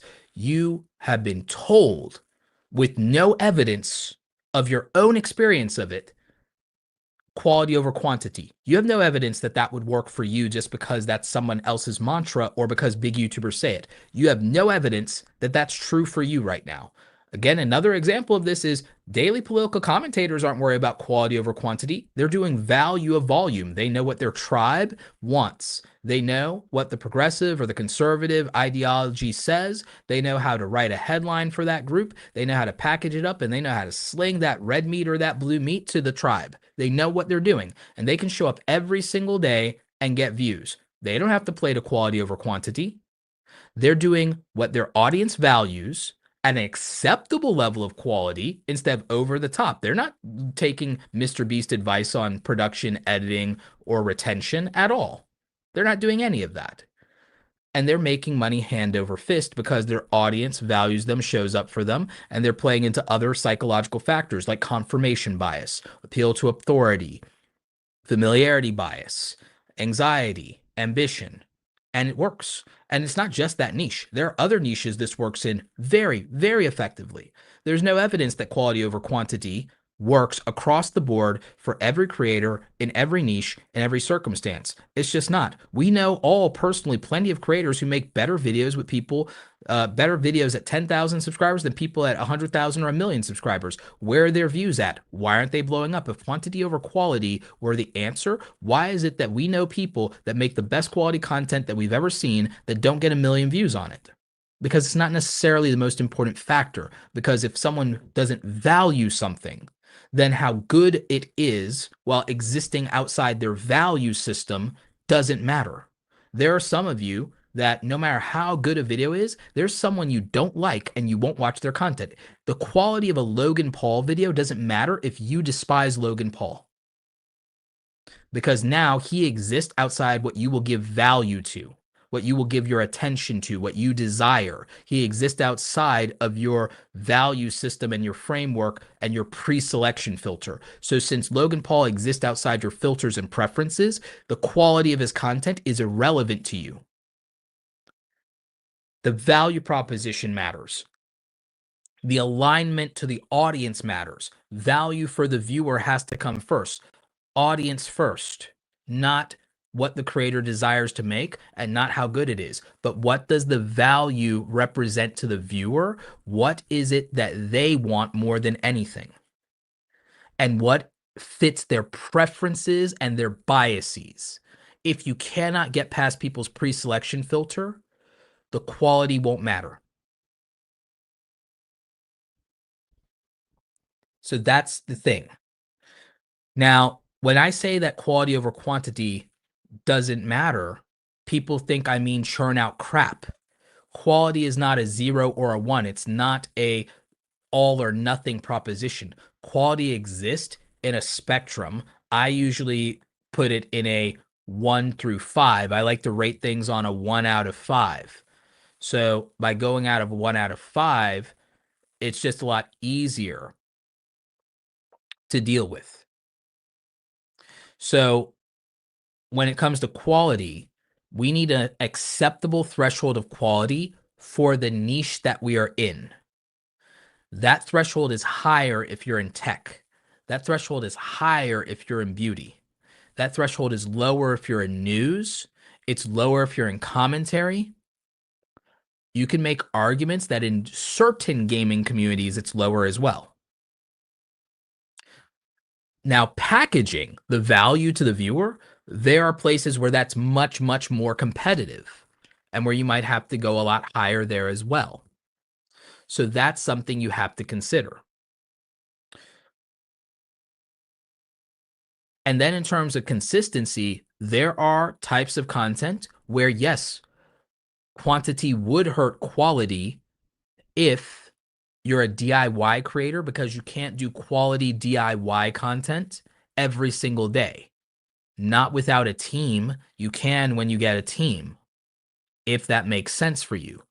So the threshold there might be 1 to 2 videos a week. 3 might be tops. But for information-based content, personal finance, productivity, that could be daily content without the quality of the videos being diminished by it. You still do the best quality videos and do that content daily or 3 times a week or 5 times a week, and the quality not suffer for it, because you can do batch recording and the batch recording maintains the quality. You can have help with the scripts, or your lived experience could be so prolific that you don't need scripts. So there's a difference in these based on niches. So based on niches, you could say the threshold of what's acceptable to the audience and the level of quality and difficulty is this, this, this. You could basically make a sliding scale of what the demands of each niche are. Does this niche rely on scripting, or is it better to do it raw and unedited? Is this one a heavy editing niche? Is this one a heavy production niche? Is this one a heavy storytelling niche or not?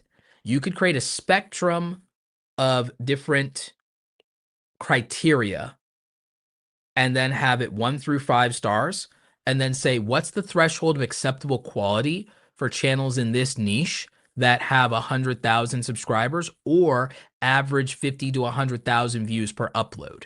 You could audit 5 or 10 channels that meet that criteria in your niche, figure out what the baseline standard is, and go, oh, nobody in this niche edits their videos very, very heavily, but they do have really good production value and use professional camera gear. Every one of them does. So you go, okay, production's a 5 out of 5, editing's a 3 out of 5 or a 2 out of 5 here. Okay, so that's the standard I'm working with. Got it. Hey, the thumbnails in this niche aren't particularly fancy.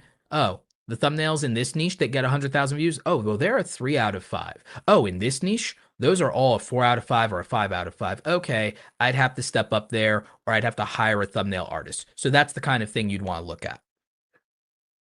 So it's really about figuring out what the threshold of acceptable quality is for your niche, then figuring out where the gap in the market exists with a lot of different things. So what's the gap in the market? Is the gap in the market, hey, could I show up every day and be the daily person there? And would that be something that makes me unique? What other unique angle? Or is it that I make more extreme videos, more high effort videos, and then that's what people would want to watch there because there's nowhere that's providing that? So you could find a gap in the market as well. And like I said, you could even search competitors' channels and look for, well, what do the comments say that people wish someone would do? And then based on what people are wishing for, you could go ahead and say, okay, if no one in the market is doing this and it looks like there's a really huge demand, what if I fulfilled the wishes of that audience? So that would be something you could look at, and it would be very valuable. I want to show you a theoretical way to level up as a creator. We talked about Ikigai earlier. What if I introduced the concept of Kaizen? We talked about how value isn't always, sorry, quality. Quality isn't always the most important thing. But what if you wanted to level up and improve incrementally as a content creator?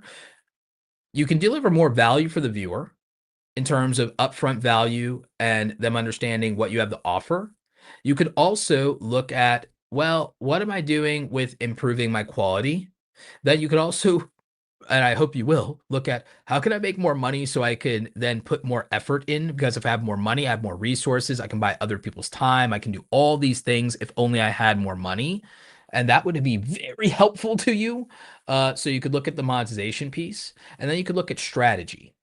And so I think that embracing Ikigai is important, but I also think embracing Kaizen is important. Kaizen is a Japanese philosophy of getting better each and every day. These are things I think it matters to get better at. I think it's important to understand your strategy and to figure out how can I improve my strategy? How can I better understand what is working in my market? How can I understand my competitors better? How can I understand how to create different types of leverage? What can I do differently? And then value. How can I appeal more to my audience with high value content? How can I do better topics, titles, and thumbnails and timing? So how would I do that? That's value. How, with strategy, can I position myself effectively in the market? How can I promote myself more? What can I do there? What should my publishing frequency look like? Those things would be around strategy. What can I do about distribution and publishing in more places? That would be strategy. Quality. How do I improve the experience of the viewer? How do I give my viewers the best experience possible? How do I improve my planning around my ideation? How do I improve my production? How do I improve my performance on camera? What do I do about improving the audio for them to give them a good experience? What do I do about sound design? What do I do about the edits? What do I do about the camera quality? What do I do about a second camera angle? What if I bring on a co-host to the podcast? What can you do to make a better experience for your community? And then monetization.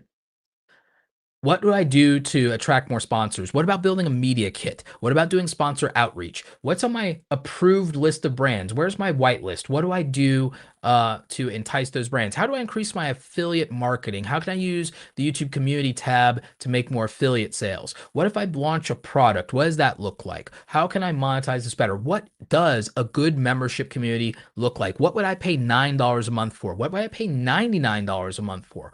What does that look like? These would be areas for improvement, and you can just get 1% better every day.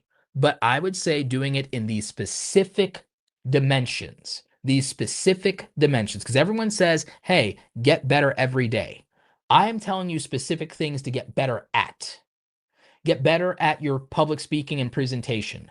Get better and faster at video editing specifically.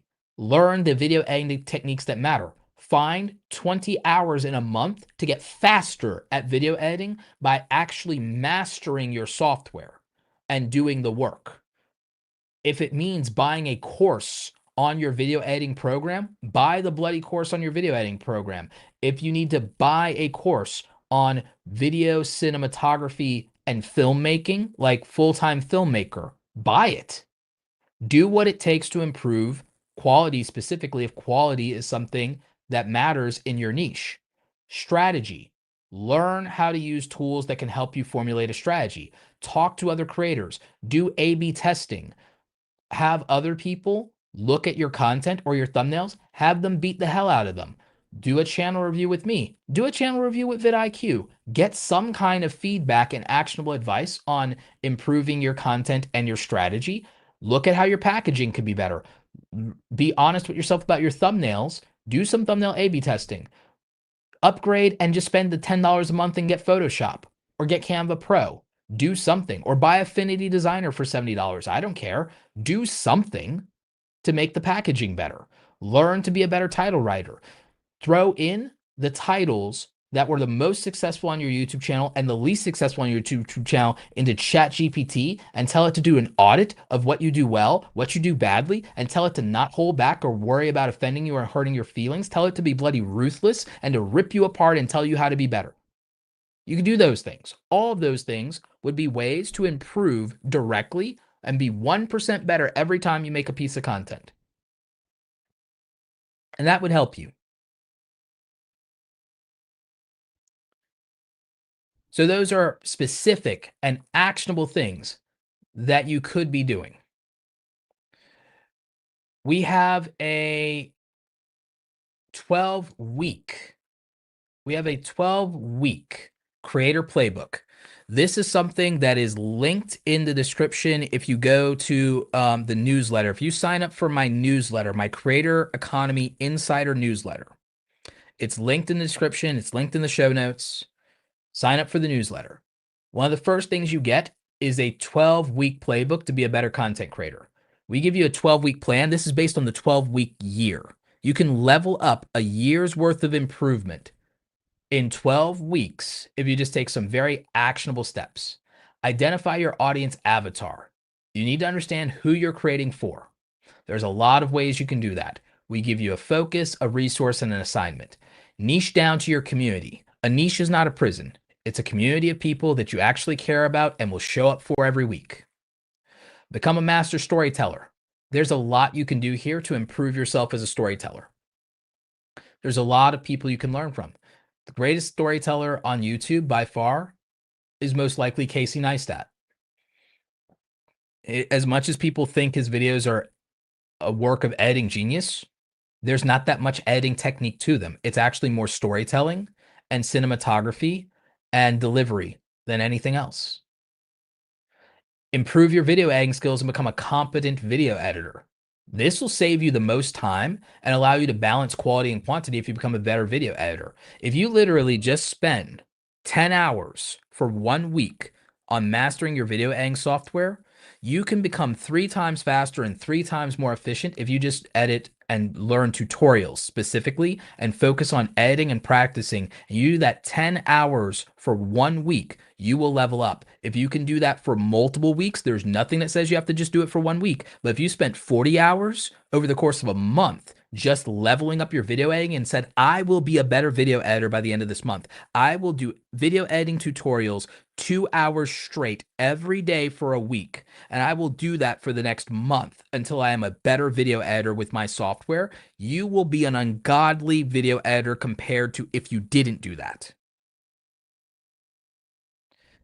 Learning to create eye-catching thumbnails. Your biggest barrier to views for most of you is your titles and your thumbnails when it's not just making videos on bad ideas that nobody cared about. That's your biggest issue. If you could improve that, your views will increase. Organizing and scheduling. The bottleneck of your time, if you're a working class content creator who works 40 hours a week, two of the most important things you could do would be to organize your schedule and do productivity hacks and sort out your brain a lot better, and to improve the speed of your video editing. And your life as a content creator will fall into place once you start building systems around that and once you have better video editing techniques and standards. Learning sound design is one of the most important retention hacks that exist in YouTube. You could also get a little bit more juice out of retention if you start introducing motion graphics and spice your videos up just a little bit.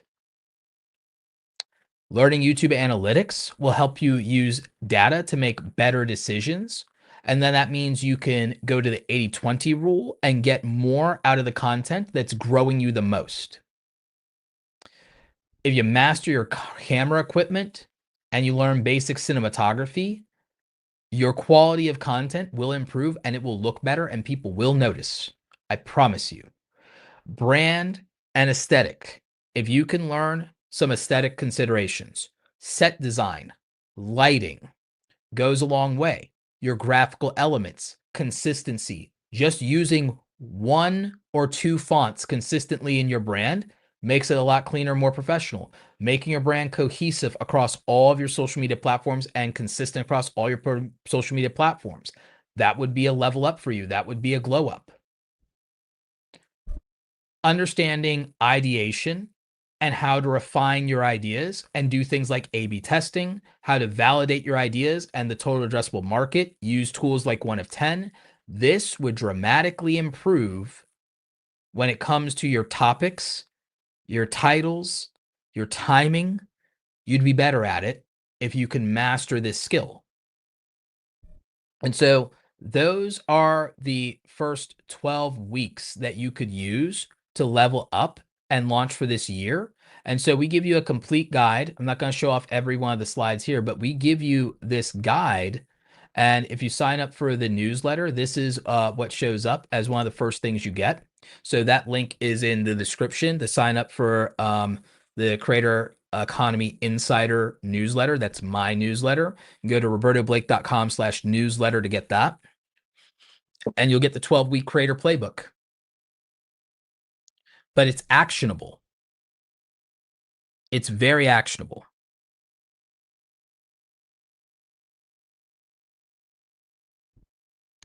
And yeah, it's more, Josh, you're saying I'm saying the stuff to get you over the 1,000 hurdle. This will, if done properly, get you over the 10,000 hurdle past monetization. One, this will get you to monetization if done correctly. I'm not saying it'll get you there in 12 weeks. I've seen it work in 12 weeks, but it'll get you there. But this is also to accelerate getting you to 10,000 subscribers eventually, ideally in 12 months. And we've done that effectively. I did it myself. Like when I went consistent, consistency is the key. When I went consistent, I got my first 10,000 subscribers in about 11 months of being consistent on YouTube. I had a channel since 2009, was never consistent, posted 3 videos a year, right?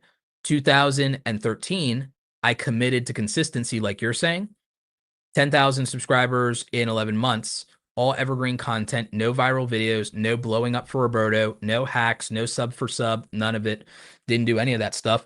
Didn't even really know that existed because, again, wasn't really hanging out in the YouTube community, was sitting by myself, lonely creator. I didn't talk to creators for 3 years. In 3 years of taking YouTube seriously, I talked to 5 creators. The only ones I remember talking to are Amy Landino before she got married. She was Amy Schmittauer back then, Amy Landino. And I knew her because of social media circles that we were in. So I talked to her. I talked to a guy I was a fan of in the tech space, David DeFranco, and I talked to Chris Perillo.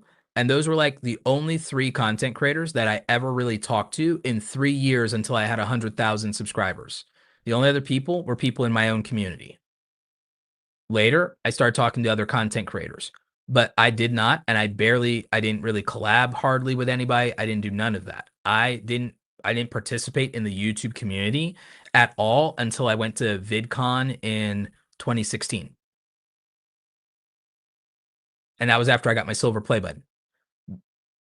I was under the misconception back then that people wouldn't talk to you if you didn't have a silver play button and that other creators wouldn't care about you. Like that was my false assumption back then. The YouTube community was actually tighter back then than it is now. So I didn't know that. So I kind of missed out. I missed out on that. But I only talked to like 5 creators. I remember 3 specifically that helped me the most and really looked out for me back then. It was Chris Perlillo in the tech community. It was David DeFranco in the tech and vlogging community. And it was Amy Landino. And then in 2015, the end of 2015, I started talking to other creators. And 2016, when I got my silver play button, because I started talking to other creators a little bit right around when I hit 50, 60,000 in year 2. In year 2, I hit about 50, 60,000 in the fall. And by winter, I had 70,000. I went from 20,000 in February 2015 to 70,000 by the end of that year and 100,000 by April/May of 2016. So I went from 20,000 to 100,000 in about 14 months. It's about 14 months. Still didn't go viral, no viral videos, but I was posting daily. It was consistently. So for me, the absolute win is consistency, it's value. If I'd doubled down on what was working, I would have grown more, I would have grown faster. I was stubbornly still just making things I wanted to make and not focusing on the analytics, believe it or not. I knew better, but I wasn't letting it drive me. I was being stubborn, which is why I advise against that now. So that was me. And so I learned from that, and you might learn from my mistakes. The other mistake I made was I made the mistake of isolating myself, and I didn't learn things I could have faster that would have helped me. And I wasn't getting feedback outside of my own comment section. And so self-isolation in those 3 years, I think I would be much bigger. I think I'd be much more successful. I don't think I would have made early mistakes. I think I would have monetized better. I think I would have done several opportunities that were available to me. I would have had more access to opportunities through a network that I benefit from now. Through networking, I've gained so much value from networking. My biggest mistakes in early content creation were going it alone, not starting sooner and being consistent sooner. Early mover advantage. I had early mover advantage. I squandered it. Early mover advantage, and I wasted it. I didn't double down 80/20 rule on what was working. I should have done 80% what was working and growing me and 20% of just passion stuff. And I should have done that. I did the opposite of that. I did 80% of whatever the hell I want and 20% of what was growing. And I should have done the opposite. So those were the things that I got wrong and the mistakes I would tell you to avoid today. And that's where a lot of my guidance comes from is if I had known these things, I would have just done it differently and I'd be bigger, more successful. There were advantages and opportunities that I wasn't aware that I have. You don't know what you don't know. But I was blind to those things because I was in my own head and I had no one else to talk to about it.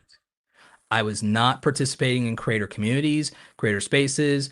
I was very fearful of rejection and being disliked by the community. And I saw a lot of cattiness and stuff like that, but I was probably watching too much Drama Alert at the time. And so I was like, yeah, I just don't want to deal with people if people are going to be backbiting and leaking DMs and catfighting. I didn't want to be a part of any of that. But I learned that that was the minority and that wasn't like the general community, and that the community is great. But I wouldn't have known that on my own. So it is what it is.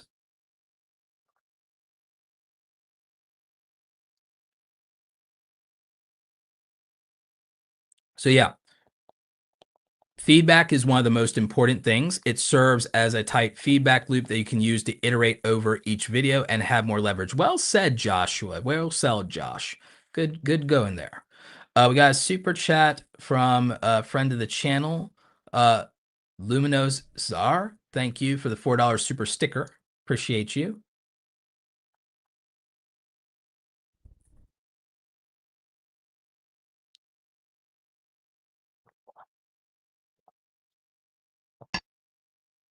All right.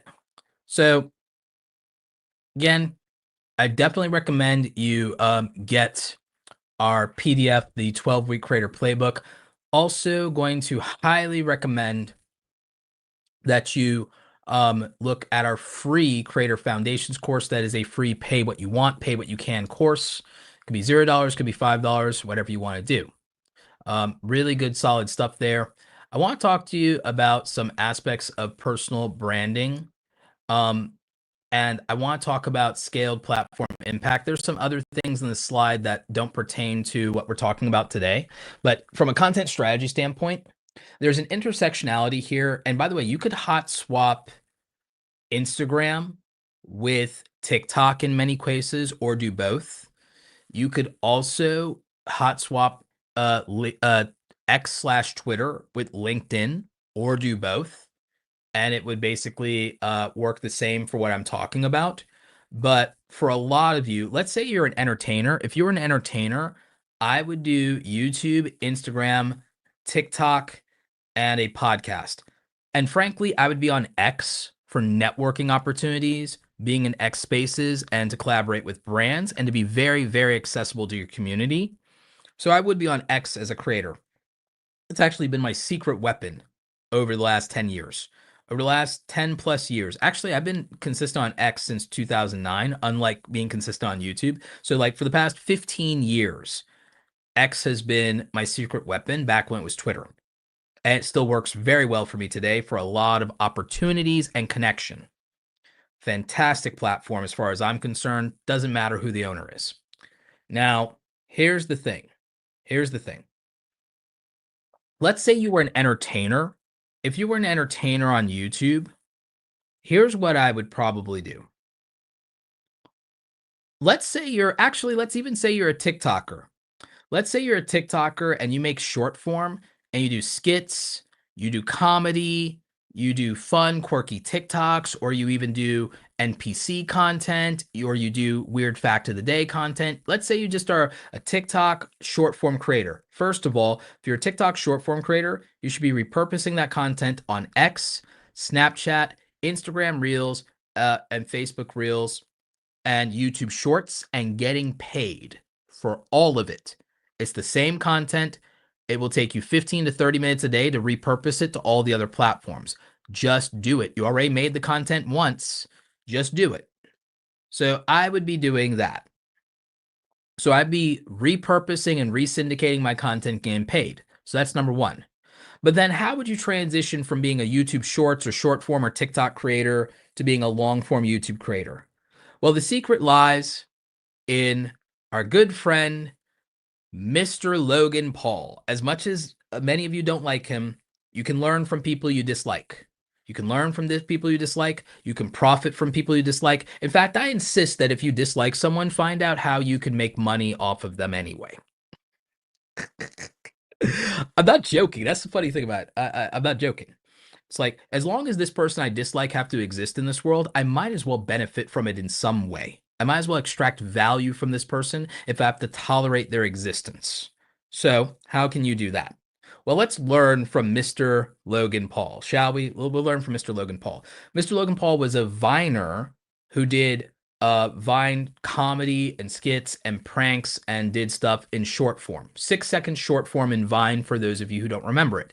It was the thing that TikTok would be the spiritual successor to. So essentially, he was the equivalent. He was a Viner. You could see that today as the equivalent of a TikToker or a YouTube Shorts creator. What's the transition for someone like that to long form on YouTube? For most of you, the right move for that, especially if you're a female content creator, is to become a vlogger. What you don't do is make these day in the life vlogs. What you do is, by a vlogger, what I really mean when I say vlogger, vlogger is just what we call it. Do you know what I'm actually telling you to do? I'm telling you to make either lifestyle content or storytelling content. Lifestyle content or storytelling content. Usually a combination of both. And if you're a female content creator, you make aesthetic lifestyle content and cozy creator content that's lifestyle, and you're positioning yourself to work with direct to consumer brands for sponsorship, ambassadorship, affiliate marketing, and UGC content. And that's going to be the business model. Okay. If you're a male influencer that's an entertainer on YouTube Shorts or TikTok, your transition from the comedy and skits and whatever nonsense thing you're doing is a personal brand in long form on YouTube that is aspirational. And this would be a lifestyle brand that could be cinematic, that could be a fitness journey or men's personal development. And this is content in both cases that you guys could do weekly or daily content, and you'd be maximizing the relationship and the parasocial relationship with the audience there, getting them invested in you as a person. And you'd be doing that. What you're going to do is you're going to repurpose your YouTube shorts and TikToks to Instagram, but you're also going to build a personal brand on Instagram that is aspirational, inspirational, and aesthetically pleasing. So this is going to be a lot of really great aesthetic female lifestyle content, cozy content, personal stuff, behind the scenes, YouTube shorts, a look in your life, getting invested in you personally. This is going to help dramatically with products, brand deals, UGC, and so on and so forth, based on the personal connectionship and personal relationship and investment that's had. For the male lifestyle niche, this is going to be aspirational. This is going to be about success. This is going to be about your success, your fitness journey, your leveling up in your life, and things like that, and showcasing what it's like to come up and to finally make it, and be the kind of person that people are looking up to and to some degree looking to model and emulate.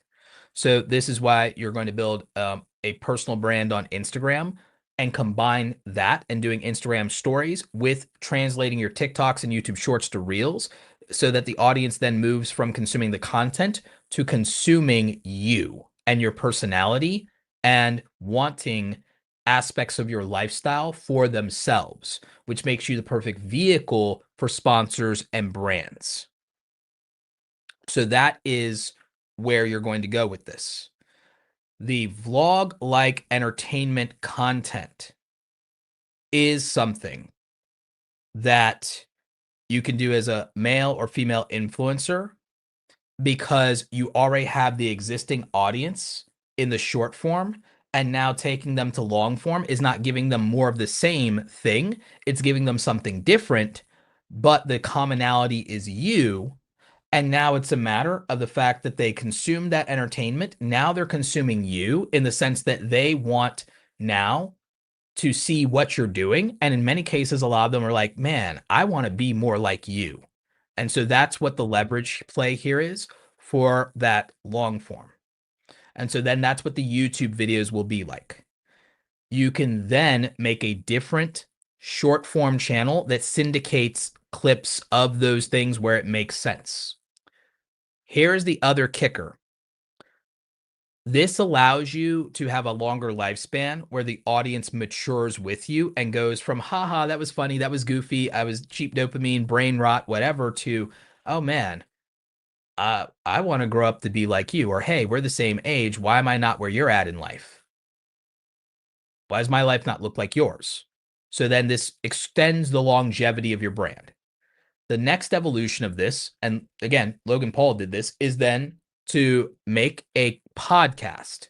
You do not have to become a true thought leader and move to intellectual content per se, but if you have a fun but informative style podcast in the vein of, like, the Joe Rogan Experience or Tiger Belly or whatever, it doesn't have to be Call Her Daddy, but that's another example, or whatever, you could have a podcast that then allows your audience to go even further, and that can take now advantage of the networking relationships. Oh, you collaborated with other influencers? Great. Now you can share your pool of audience on this podcast channel, and it is a different channel, and you have this podcast, and that allows people, you can have people that are older than you that you admire and want to network with, and now there's an older audience that's aware of you and your come up and your rise and your story. There are more aspirational people. Now you also can borrow from other people's audience as your guest, and now you have promotion for your funnel. Then they're going to be like, oh, okay, you have this interview with this person. Well, what do you do? Who are you? Never heard of you before. Oh, now they can watch the vlogs or watch the short form and get a sense of who you are.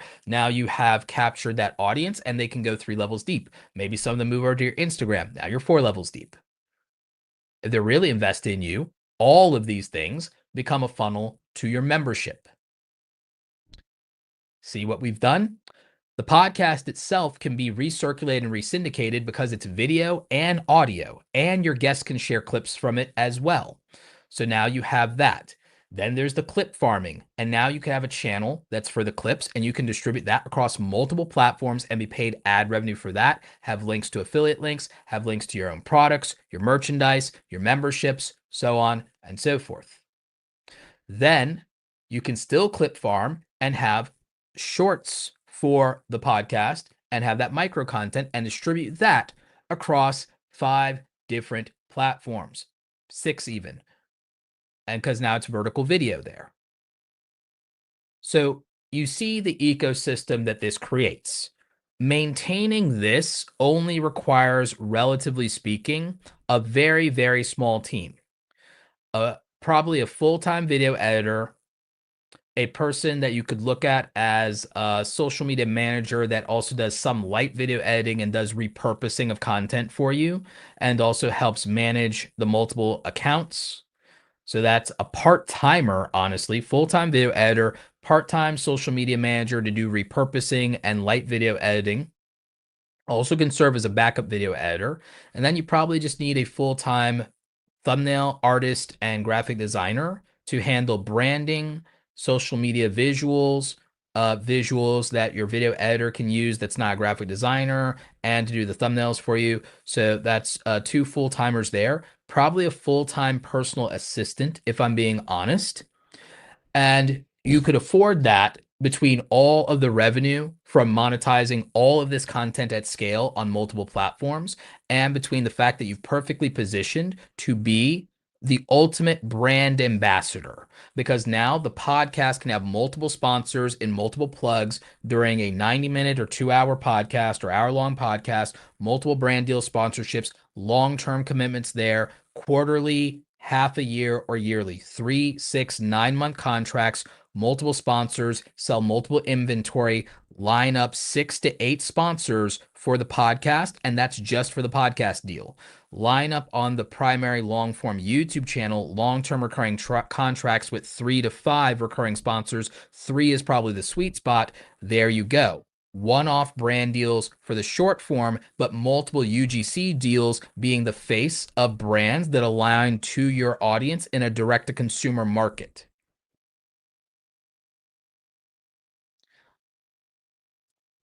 Build an affiliate link strategy into the Instagram as well around the lifestyle and aesthetics of what you're promoting and the products that you use every day and that they see that make up your aesthetic lifestyle.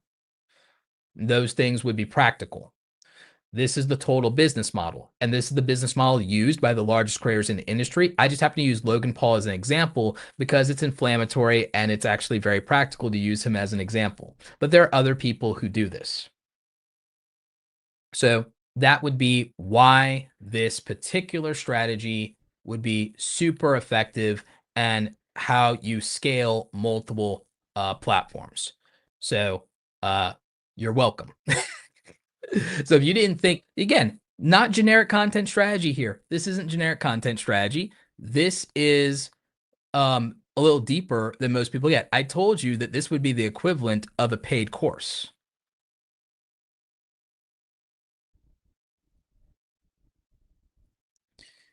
So Josh is saying all these can be done by system automation and AI agents if you take the time to set up systems with high quality content and intent. Yes, we're getting there. You could automate some of this We're getting there. Opus Clip is getting very close to automating the short form component of it. So that's absolutely true for that and the repurposing. We're getting very close to the AI automation of this on the podcast side. So that's absolutely true.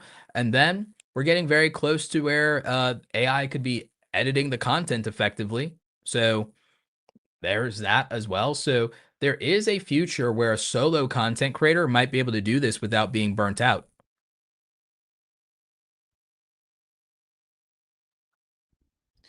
Now, obviously, that's not going to work. Everything I just told you doesn't work for a gaming creator.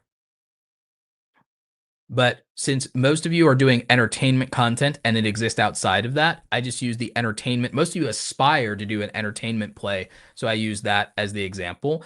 If you were trying to do a thought leader educator play, it's actually similar. It's actually similar.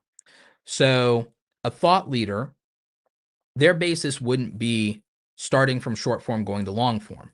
It'd be the opposite. So take someone like me, for example, or even Amy Landino or someone like Chris Doe. What we would do is we would get short form out of in-person events that we speak at or podcast episodes, and we could use that for the short form using sound bites like Chris Doe's um soundbite. He has kind of an "F you pay me" soundbite, for example, from a speaking engagement, viral. I think it has 2 million views on YouTube Shorts or something. So that like we could take short form from things like IRL content that's more confrontational or at speaking engagements, and we would farm our speaking engagements for IRL soundbite content and be able to use that on YouTube Shorts. We could also take podcast episodes and interviews and we can farm that to Instagram, LinkedIn, all these other places and grow as thought leaders because we'd use it as lead generation for our business. Because for us, it's not about making money on the views. It's about using the views as a funnel to market our actual businesses and memberships and one-on-one coaching and to get visibility that gets us more speaking engagements and opportunities and sponsorship with large companies and consulting with large companies. So we'd be using it in that way. We'd be taking our YouTube presence and persona. We'd make a podcast. We'd have the podcast, use that to expand our network and to leverage our network, do cross affiliate marketing promotion with our podcast partners to sell each other's products and services in a cross promotion with a 30 to 50% revenue share on all sales. We do a similar partnership with super affiliates for brands that we work with, even if we don't have a sponsorship agreement, or we double dip on sponsorship plus affiliate. We then use the podcast for syndication for that. We use clips of the podcast beyond the video and the audio for the syndication, turn those even into short form and syndicate it even further. So you have a clip show, which is, let's say, 3 to 8 minute clips from podcasts that might answer a question or have a dialogue or a confrontation. 1 to 3 minute short form that you multi-purpose across multiple short form platforms, all from a single podcast episode. So a 60 to 90 minute podcast episode gets you 10 clips and potentially 15 to 30 YouTube shorts slash Instagram reels slash TikToks slash LinkedIn vertical video post. And you distribute those across about 6 platforms, 5 or 6 platforms. Where links are available, you use links for those to either sell your products, sell affiliate marketing, do lead generation, or grow your email list. Email list is evergreen, puts them into a sales funnel at some point where value is offered, and then added to all of that, the back end of it is eventually an ecosystem to harness a membership around 1,000 true fans to 10,000 true fans on a subscription model of some kind, or a value ecosystem where you extract a $500 LTV over 3 years. LTV, lifetime value, meaning $500 worth of purchases and transactions in a 3-year relationship. So 1,000 true fans on a subscription or 10,000 customer transactions with a lifetime value of $500 in a 3-year period, or in a subscription model, ideally over the course, even then, of a $100 to $500 a year relationship across 1,000 true fans equals $100 to $500,000 a year, or 10,000 units at 5,000 LTV per customer, 10,000 in the database, 5 million lifetime value over the course of 3 years. That's the business model for thought leadership. Obviously, the thing that looks like for people is high ticket or courses or high value subscription model, something to that effect. But the key is scale. That's why it's 1,000 to 10,000. The key is scale, but scale in a more affluent market. Influencers have to do low ticket, high volume, whereas thought leaders get to do high ticket, low volume. It's an inverse model of value. So it's an inverse inverse model of value between influencers and thought leaders. So that would be the primary difference here. The good news is that in the thought leader model, you still benefit from disproportionate views and reach, because in the thought leader model, you can extract a $10 to $30 RPM, which means if you can get to a point where you can scale the content to 1 million views per month in a $10 plus RPM, then you're going to $10,000 a month plus on content in the main YouTube channel or podcast for RPM if you can get to the 1 million views per month. The funnel for that is to some degree the short form content, even when it's on other platforms, because it's creating surface area for you dominating the topic, having more feeds that you can show up in, and having more audience reach and scale. So not having all your content on one YouTube channel actually increases the surface area and the amount of roads that exist to the back end of your brand and your business. So the thing is, the idea that it's so much easier or better to have everything on one YouTube channel and consolidate it. It's just people who want to consolidate views and subscribers as a validation metric and as a point, or because they believe that's the most valuable thing to sell to brands versus having a portfolio with wide surface area and diversifying. And then if you have the diversification, it's better for the funnel, because surface area is better and it's better for generating leads. It's better for overall holistic growth downstream of transactions. You also have more properties that you can distribute sponsorship across, which means you can say yes to more things without flooding a single channel with a lot of brand deals.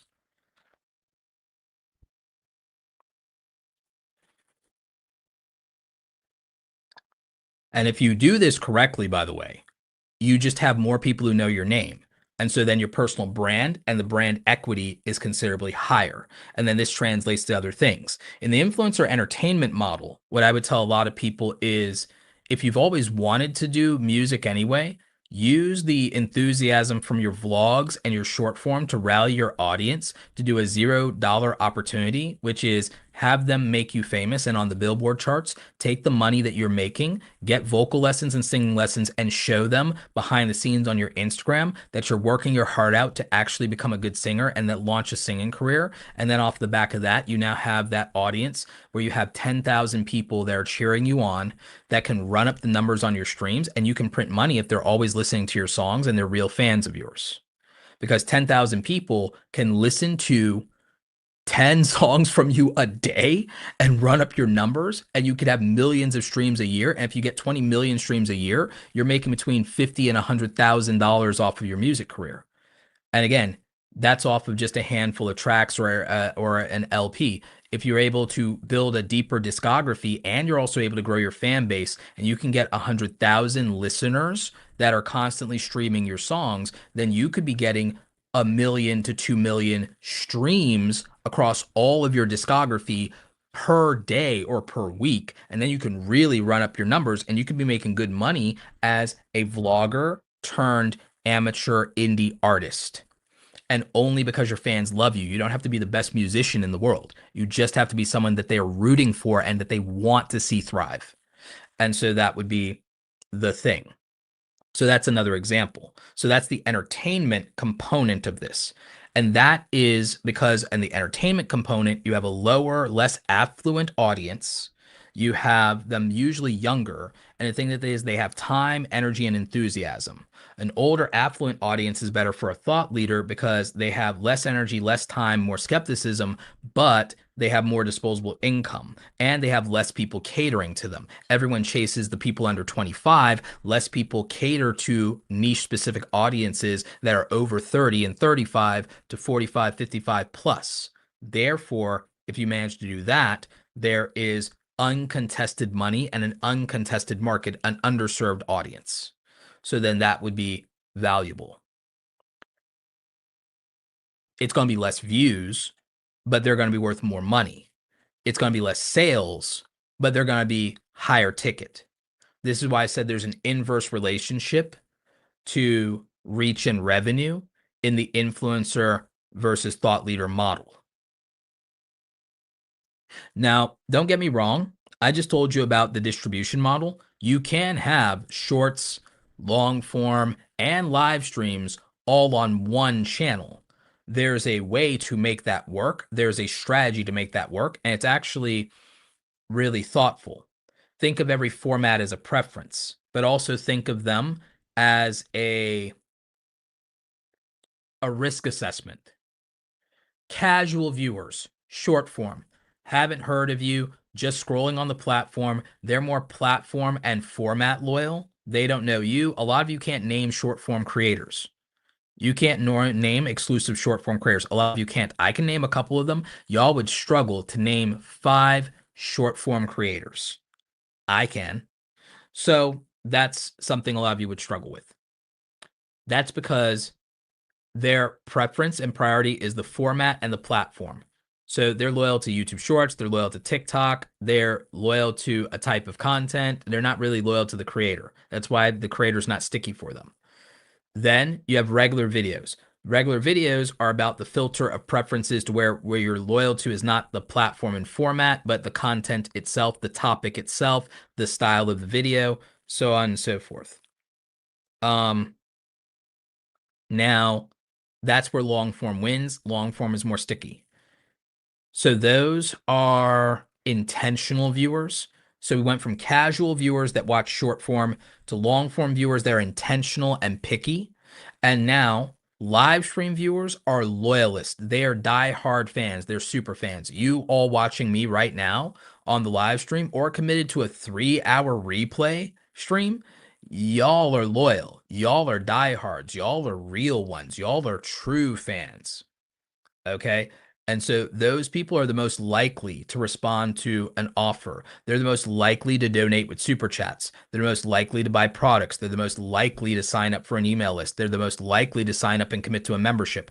They're the most likely to actually invest in your success is a live stream audience. So live stream audiences are loyalist. They're loyal audience. They're the most loyal audience there is. Video viewers, long form video viewers are intentional and they're picky. Casual viewers that scroll are just, casual short form viewers and they're on the platform. They're not really invested in the creator, they're invested in the platform. So that's kind of the difference. So short form is for casuals, long form is for intentional, live stream is for loyalist. So that's it. Casual audience, intentional audience, loyalty audience. So that's a way to think of it and to think of the preference filters around those formats. So the way I plan to approach short form on this channel, I'll tell you my short form strategy that will start probably at the end of February.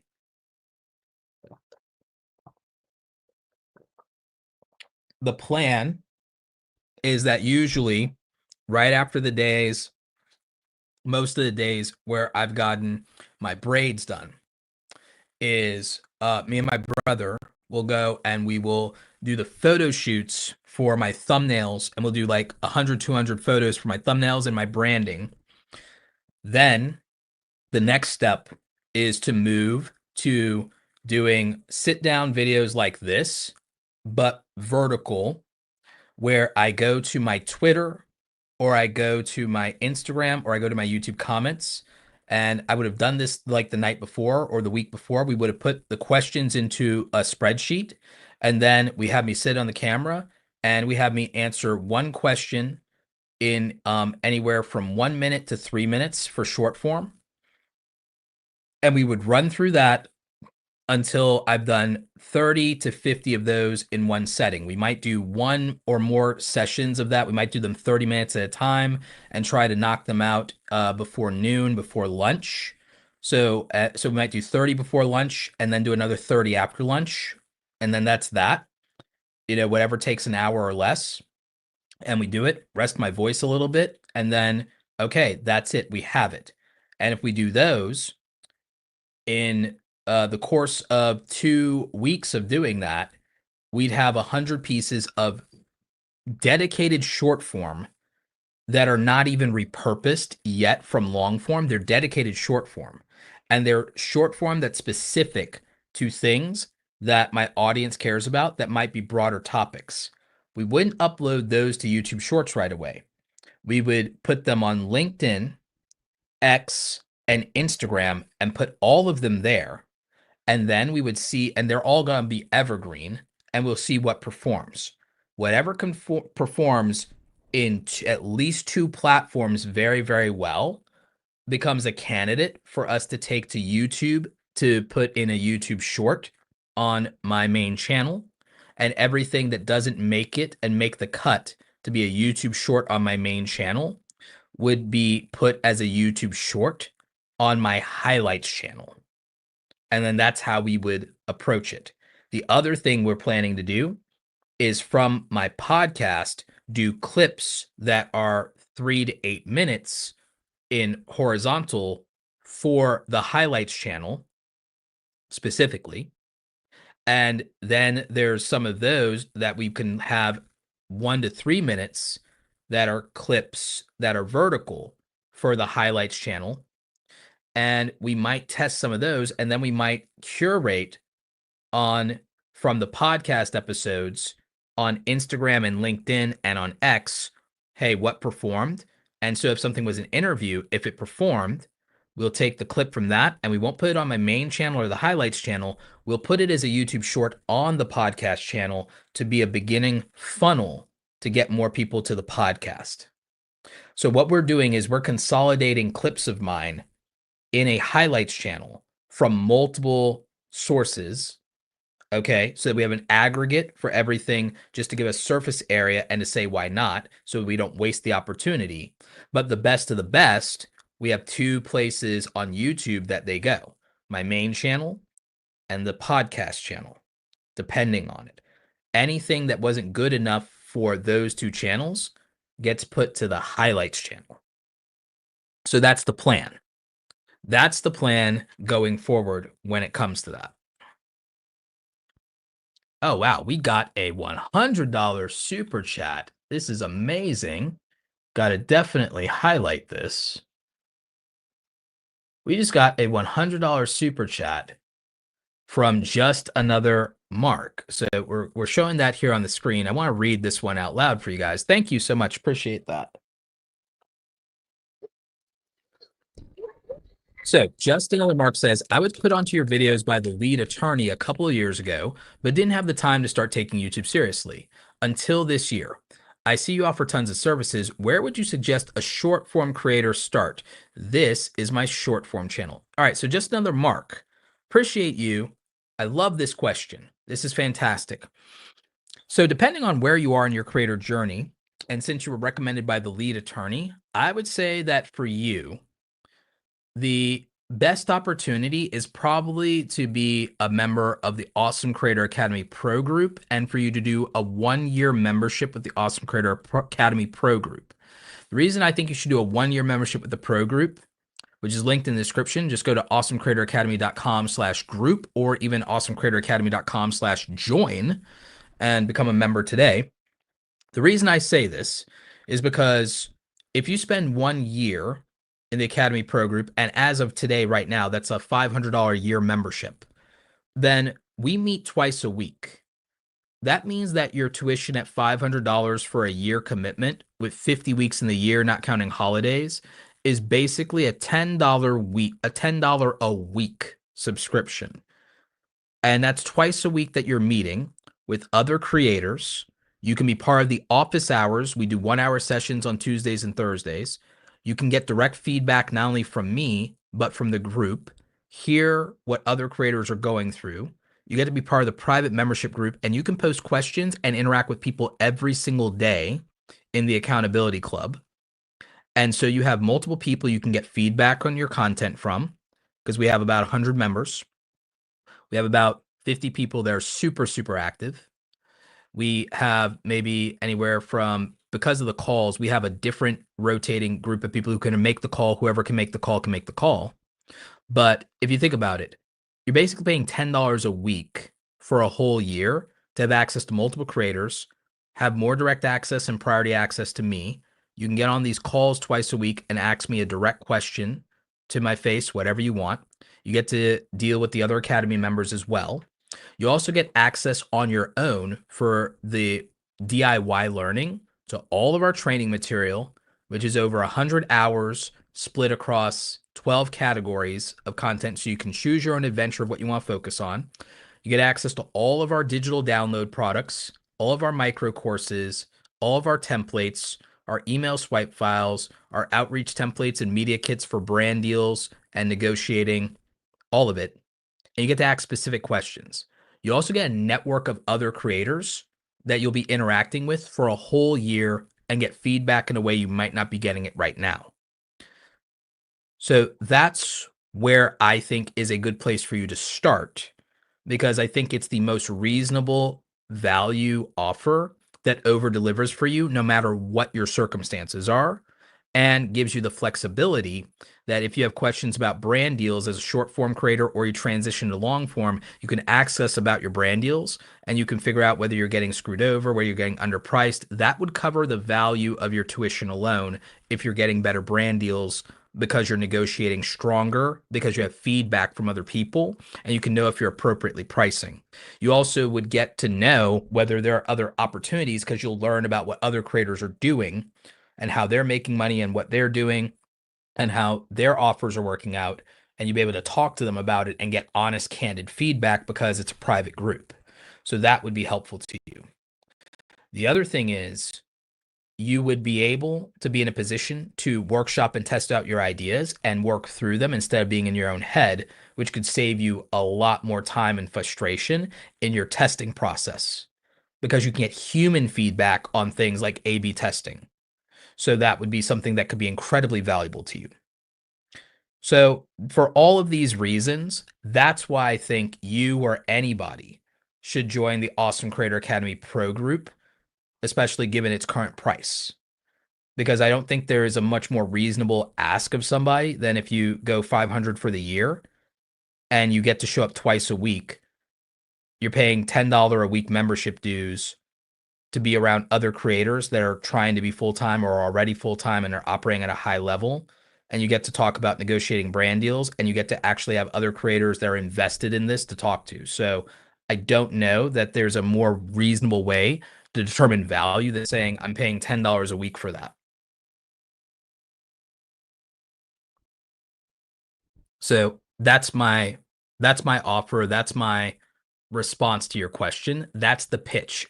If you're wondering why should someone join Awesome Creator Academy, that's why someone would join Awesome Creator Academy. That's why it would be valuable. That's why I believe there's not a way to lose money if you commit for a year and you show up to the meetings, or you use the resources that are available to you. You can use those resources and you can get more brand deals. You can use the group and know how to negotiate better. You can get more feedback. You can be around other creators. It's up to you if you think that $10 a week for an entire year is a reasonable price to pay for that, because I don't know how to convince somebody more. So that's kind of the deal. Monthly is $59 a month, but I still think that just committing to a year locks you in as a creator from a mindset perspective. That's also, by the way, why I like to do brands. When I work with brands, I like to do 6-month and 12-month lock-ins with brands. Commitments are just better. I feel that when we make commitments, we're just going to be more locked in, more intentional, more thoughtful, more committed, and more dedicated and disciplined to what we do. I just believe that committed relationships in anything that you do, and putting stakes in there, holds you accountable in a way that nothing else does. That's why I even put brands in the position where I try to go into locked in commitments, because I know that we'll both just do better in a long-term commitment when we are, especially when those brands, I go long-term commitments and exclusivity deals. So it's like a true commitment. If you do, here's 6 to 12 months, and it's an exclusivity deal on a brand deal, I think that's the smartest play. So I just always frame business relationships as long-term relationships.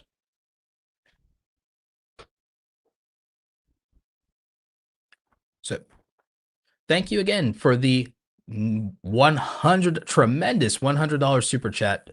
Just another mark. Appreciate you.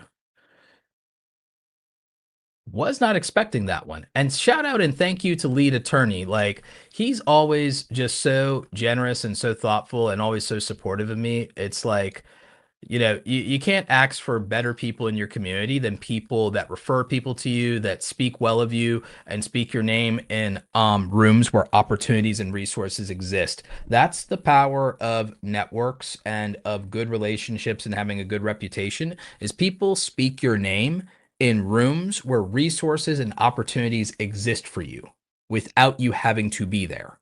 And I cannot stress enough how important that is for your long-term success as a content creator.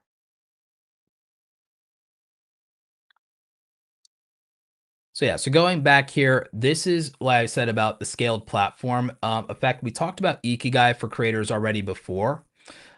I want to talk about the vibes framework for thumbnails and where this leads you when it comes to views.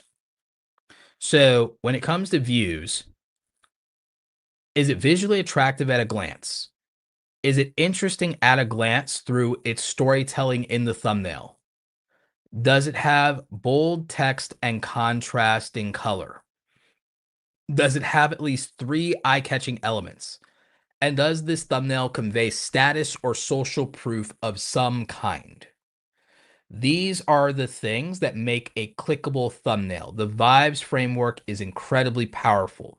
This is something we teach in Awesome Creator Academy. This is the checklist that I use for determining whether a thumbnail is good. And this is incredibly, incredibly powerful for you. If you can improve on these things and go, is this visually attractive on a scale of 1 to 5? What makes a thumbnail visually attractive? Well, it'd be design aspects. And your boy here was a graphic designer for years, doing billboards and doing print campaigns and digital marketing. So I worked at an ad agency. So what makes something visually attractive? Well, also speaking as a photographer, what makes something visually attractive is a matter of a couple of things. Is the photo element in this something that's sharp and in focus? Is there a point of focus? Is there depth to it? Is there something that immediately pops off and jumps out? Is this visually balanced? How does this use the rule of thirds? Those are things that tell us something is visually attractive. Symmetry, being symmetrical or being appropriately asymmetrical, makes something attractive. So that works. Interesting at a glance with storytelling. Does it communicate what the idea is about at a glance before you even click out a video? Would you understand what it's about? So is it accomplishing the storytelling in that way? Or is it being literal? Bold text and contrasting color. There's a reason why I use contrasting colors. I'll use things like orange and blue, red and blue.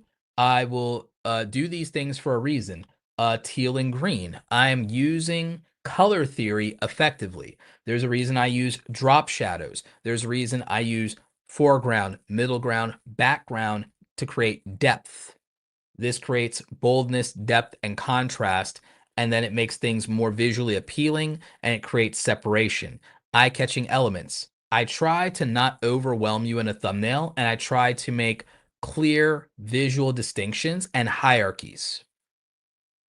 I do very smart things with this. A lot of times, since I know the timestamp for YouTube is in the bottom right-hand corner, I'll use text at the top, or I'll use text on the right-hand side instead of the left-hand side in most situations. If I put it on the left-hand side, I put it left hand and center, or sorry, right-hand side, right hand and center, or right hand and top, because I know I do not want that YouTube timestamp interfering with me. So I will do these things. I will use eye-catching elements. I will use arrows. I will use circles. I will use other elements that are eye-catching and make things distinctive. Social proof and status. Social proof and status. You holding my YouTube silver play button, holding the YouTube logo, using the YouTube logo in some meaningful way. These things convey status and social proof. Holding money, using money in a thumbnail. There, holding camera gear, holding a high-end camera. These things convey status and social proof based on what the video is, or the story that you're trying to tell, or the context for the audience, or what the audience values. Using your credentials of some kind. If you're a doctor, you could be wearing a lab coat like Dr. Mike does. Makes sense. If you're a lawyer, it's you wearing a suit. Status, social proof. So these are different things that you could utilize that make your thumbnails clickable. Audience avatars. How much do you understand your audience? Do you understand their psychology? Do you understand their demographic? Do you understand challenges? Do you understand preferences? What is it that they are trying to accomplish? This helps you with things like ambition versus anxiety framing. Okay, I'm afraid of this, but I desire this. If that is in the title, it's very effective. Primary example, this one almost got me, I think just shy of 100,000 views. It was a title, 97% of YouTube channels fail, how to succeed as a small YouTuber. So what I do, I identified the audience. So appeal to identity, psychographics, appeal to identity. Identity is a cross of psychographic and demographic considerations. So appeal to identity could be millennial and Gen Z are in the title, or millennial, Gen Z, Gen X, boomer. That'd be in a title. That'd be an identity play that speaks to demographics. Psychographics could be something that is more personal to you and how you identify. Small YouTuber is an identity. It's a self-imposed identity. Full-time content creator is an identity. It's objectively true or what have you, but it is a self-imposed identity. So it'd be those things. Challenges, that's ambition versus anxiety. The desire to be a full-time content creator versus the, so that's the ambition. The ambition is to be a full-time content creator. The anxiety is, but I have a full-time job and it's really hard to do right now. Ambition versus anxiety framing can be powerful and compelling for a title and a topic. And so I use these things effectively. So that would be a key here. Preferences. Preferences help you understand what keywords matter most. Do more people respond to small YouTuber or small channel? Do they respond to small YouTuber more or new YouTuber more? A/B testing allows us to optimize for preferences and understanding our audience avatar. Do they respond more to this form of social proof or this form of social proof? So those are different things that you could utilize to better understand your audience avatar and to get responses from your audience avatar. This is something that's just a basic primer on a tech piece when it comes to YouTube of how you can make better videos. It's the exposure triangle. And this is just, this is the kind of thing people love the screenshot when I do presentations. But I always like to throw this one in just because for YouTubers, the basic formula around this is most of you just need to shoot at 30 frames per second, which means you need a shutter speed of 1/60. If you have good lighting, try to keep your ISO down to about 200 or 100 if you have good lighting. If you don't, you can go up to 800, 1600 if you have a full frame camera. You want to try to have good lighting though.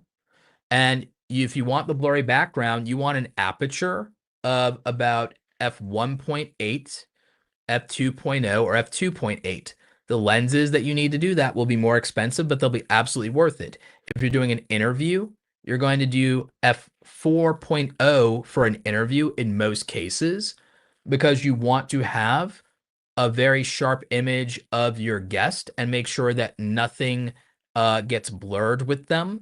And so for interviews, there's also usually more distance between them and the background and the objects and people in the background. So you still have some blurry background and depth at f4. And so that is a professional standard.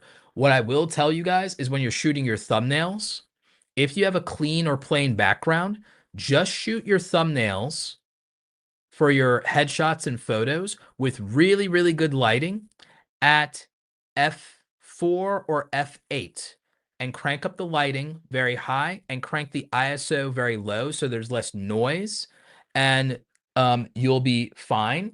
And shoot your photos for your thumbnails with more sharpness. This will be great for you. So the aperture kind of determines, to some degree, it increases sharpness, but also increases the blurry background, aka the depth of field. The lens glass will determine what the bokeh effect looks like in terms of that. I prefer Sony lenses to Sigma lenses for that reason. Just a better, more flattering color science and shape. So you'll want to do that. You also want to try to do manual white balance versus auto exposure. Just because if you do auto exposure and anything ever changes with the lighting conditions or anything like that, you'll have inconsistent color. So something to pay attention to. Cinematic content on YouTube, if you're doing cinematic content, is usually 24 frames per second. Most of you should just do 30 frames per second, especially if your content is going to be viewed on television sets. This is better. You can make an argument that it's also better on smartphones, if I'm being honest. If you're doing action and challenges, you're doing food challenges, you're doing travel videos, you're doing sports content, I actually think that that should be at 60 frames per second, if I'm being honest. So just something to think about. And then I've got some video editing workflow guidance for you guys to speed up your video editing. This is the workflow that I basically use. I import and organize my footage. I select the footage for the timeline and build a story-based rough cut. I usually will do the audio correction with the footage as it's on the timeline, just to have the audio sorted out, because I don't want to edit without perfect audio. So I'll just do that. Then I'll insert the B-roll over that. I usually have already color corrected the rough cut. Then I might have to do color correction to the B-roll, possibly. Might have to do color grading for the whole thing. Then I insert sound design, which will be my music background and then my sound effects. And I will do my mixing. And then for the last layer, it's time for motion graphics, effects, and titles and transitions. Then I export the video. So that's the workflow that I use for layered video editing, and it makes my editing faster. This is just a quick productivity framework for you guys. This will make your life easier and more efficient to manage. You should delegate and outsource anything that you are not good at and that you don't like, that is urgent or important. If it's urgent or important, but not both, and you are not good at it or do not like it, delegate it to somebody else. Delegate it to somebody else. If it does not require human judgment and is a tedious task and it is important but not urgent, automate it. Automate the hell out of it. If it is neither important nor urgent and you don't enjoy it, eliminate it altogether. If something is important but not urgent, then build a system for it. If something is urgent and important, build a system for it. If it is neither urgent nor important, as we said, eliminate it altogether.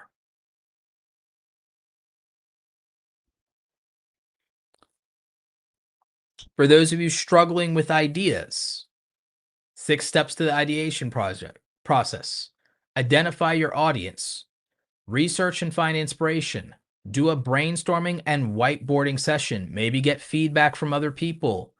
during that could be a first round of feedback. You'll do another round of feedback later, but do a first round of feedback on your initial inspiration and research. Validate your idea. See if anyone has ever gotten views, subscribers, or money doing this thing. Then actually plan and execute the content and do a first draft. Then get testing and feedback.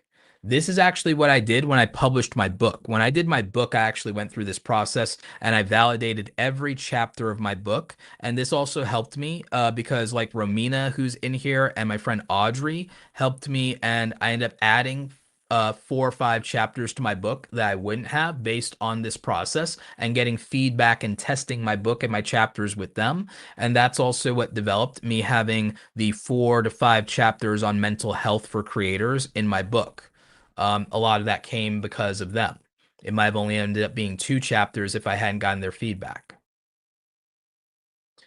YouTube analytics, a lot of agonizing over YouTube analytics. We will actually be doing a YouTube analytics workshop in the next few weeks. So I hope you guys are subscribed, you're on notifications, and you'll tune in for that. But YouTube analytics, here are the YouTube analytics that matter most for the majority of you. For the majority of you, the YouTube analytics that will matter the most will be the impressions and click-through rate, because that will determine views to a large degree. Average view duration of the video will matter for those of you trying to optimize for watch time and getting monetized. That's going to matter. But also the view duration and view percentage is going to tell you, if you look at the exit rates of the video, how many people watched to the end, how many people dropped off in the video in the beginning, the abandonment rates. Those are going to indicate viewer enjoyment of the video and will tell you to tweak the performance, the editing, or the pacing. So that's important. Traffic sources will help you understand how to optimize these videos, and also where A/B testing might be helpful for titles versus thumbnails. That's going to be important. Real-time views is going to tell you what you should make more of and what your audience is responding to right now. You could have an old video that's still getting a bunch of views. It might be time to make a new version of that video. So that's incredibly important. And I wish more of you would pay attention to that one.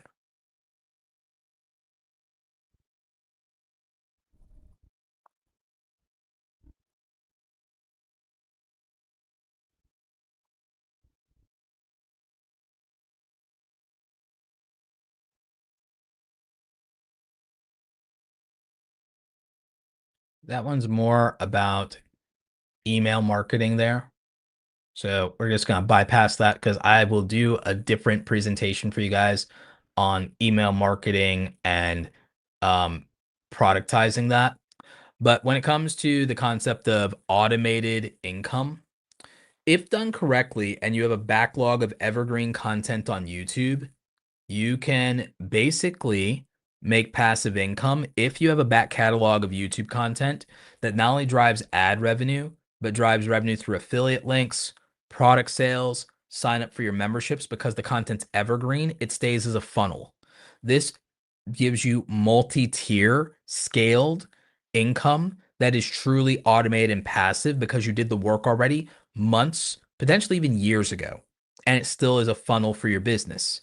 When combined with repurposing and things like multi-streaming or with podcast distribution, this truly becomes passive income. They don't like to say passive income. They like to say it's a scam. They like to say passive income isn't real and doesn't exist. You can think of this as automated income because we're essentially using the technology to supplement earning us more money without additional work. It's not about zero work. It's about low maintenance or no maintenance and still scaling income over time. That's what makes it automated or passive income. So that's the process that I would look at. And that's how I view content. And like I said, if you want to learn a lot more about this stuff directly and at a deeper level, I definitely invite you to join the Awesome Creator Academy Pro group. So there's info there, or if you want, you can screenshot this or use the QR code, or just go to awesomecreatoracademy.com/join to learn more and to sign up. We'd be happy to have you. So you can join the pro group today if you want. But other than that, that was a lot of my strategy presentation. So we did 3 hours, just like I said we would. Um, we did 3 hours just like we said we would. I'm gonna go and look at what you guys are saying over in the chat. Looks like we also have some super chats here, so thank you for that. My friend Romina coming through with a $4.99 super chat. Thank you so much. Appreciate you.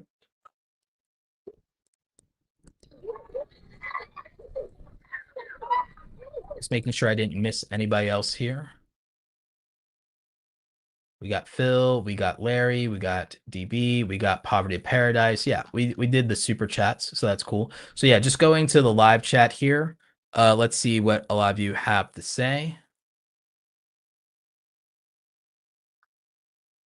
Tips Take says, "Thank you for the information. You have definitely been helping me grow. Appreciate you. That's great." Have I ever thought of doing a video on, hang on, whoops. So, have you ever thought of doing a video on how to fail as a small YouTuber and then just show us the mirror? That's clever. That's a little harsh, but it's also clever. So, I can definitely appreciate that. Let's see.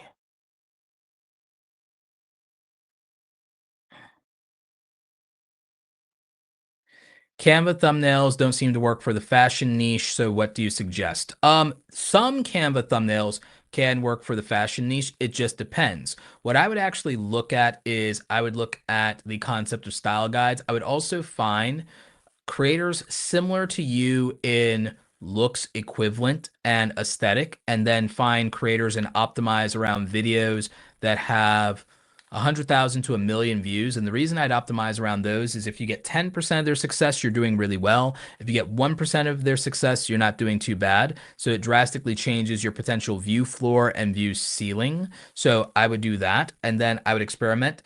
I don't know that it's the Canva thumbnails, but it's more of the Canva style of thumbnails. I think that it's not necessary for you as a fashion creator to use Photoshop, but I think it can be helpful to do it. And I would say that it's less about that, and it might be more about the quality of the photography and the positioning and composition when it comes to fashion. Remember, I was a photographer, so it's going to be a combination of the aesthetic appeal of the model. It's going to be the actual clothing itself, but it's also going to be whether or not it both are being shown in a flattering way. So I'd argue that it's usually more a matter of composition and also the quality of the photography. And then also, it's not just the composition of the photography, but the composition of the thumbnail and the photography, usually if it's a lookbook style thumbnail.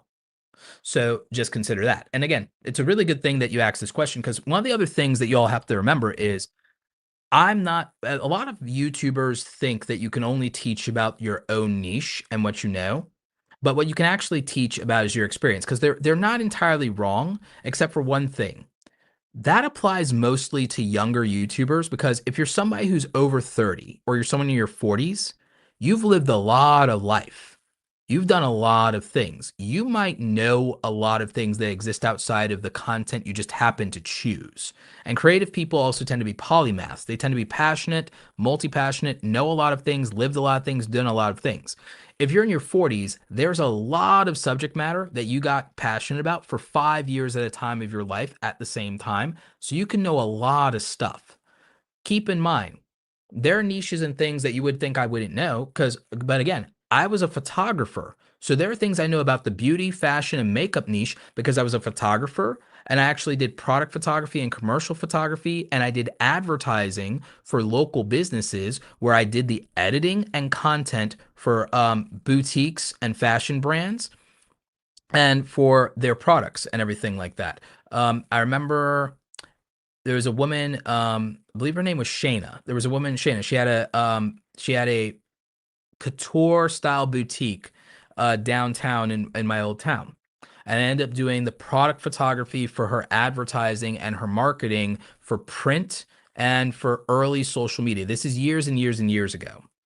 And so, again, I would know a lot more about that for fashion, jewelry, accessories, and those things because of that. I did a video production for a what do they call it?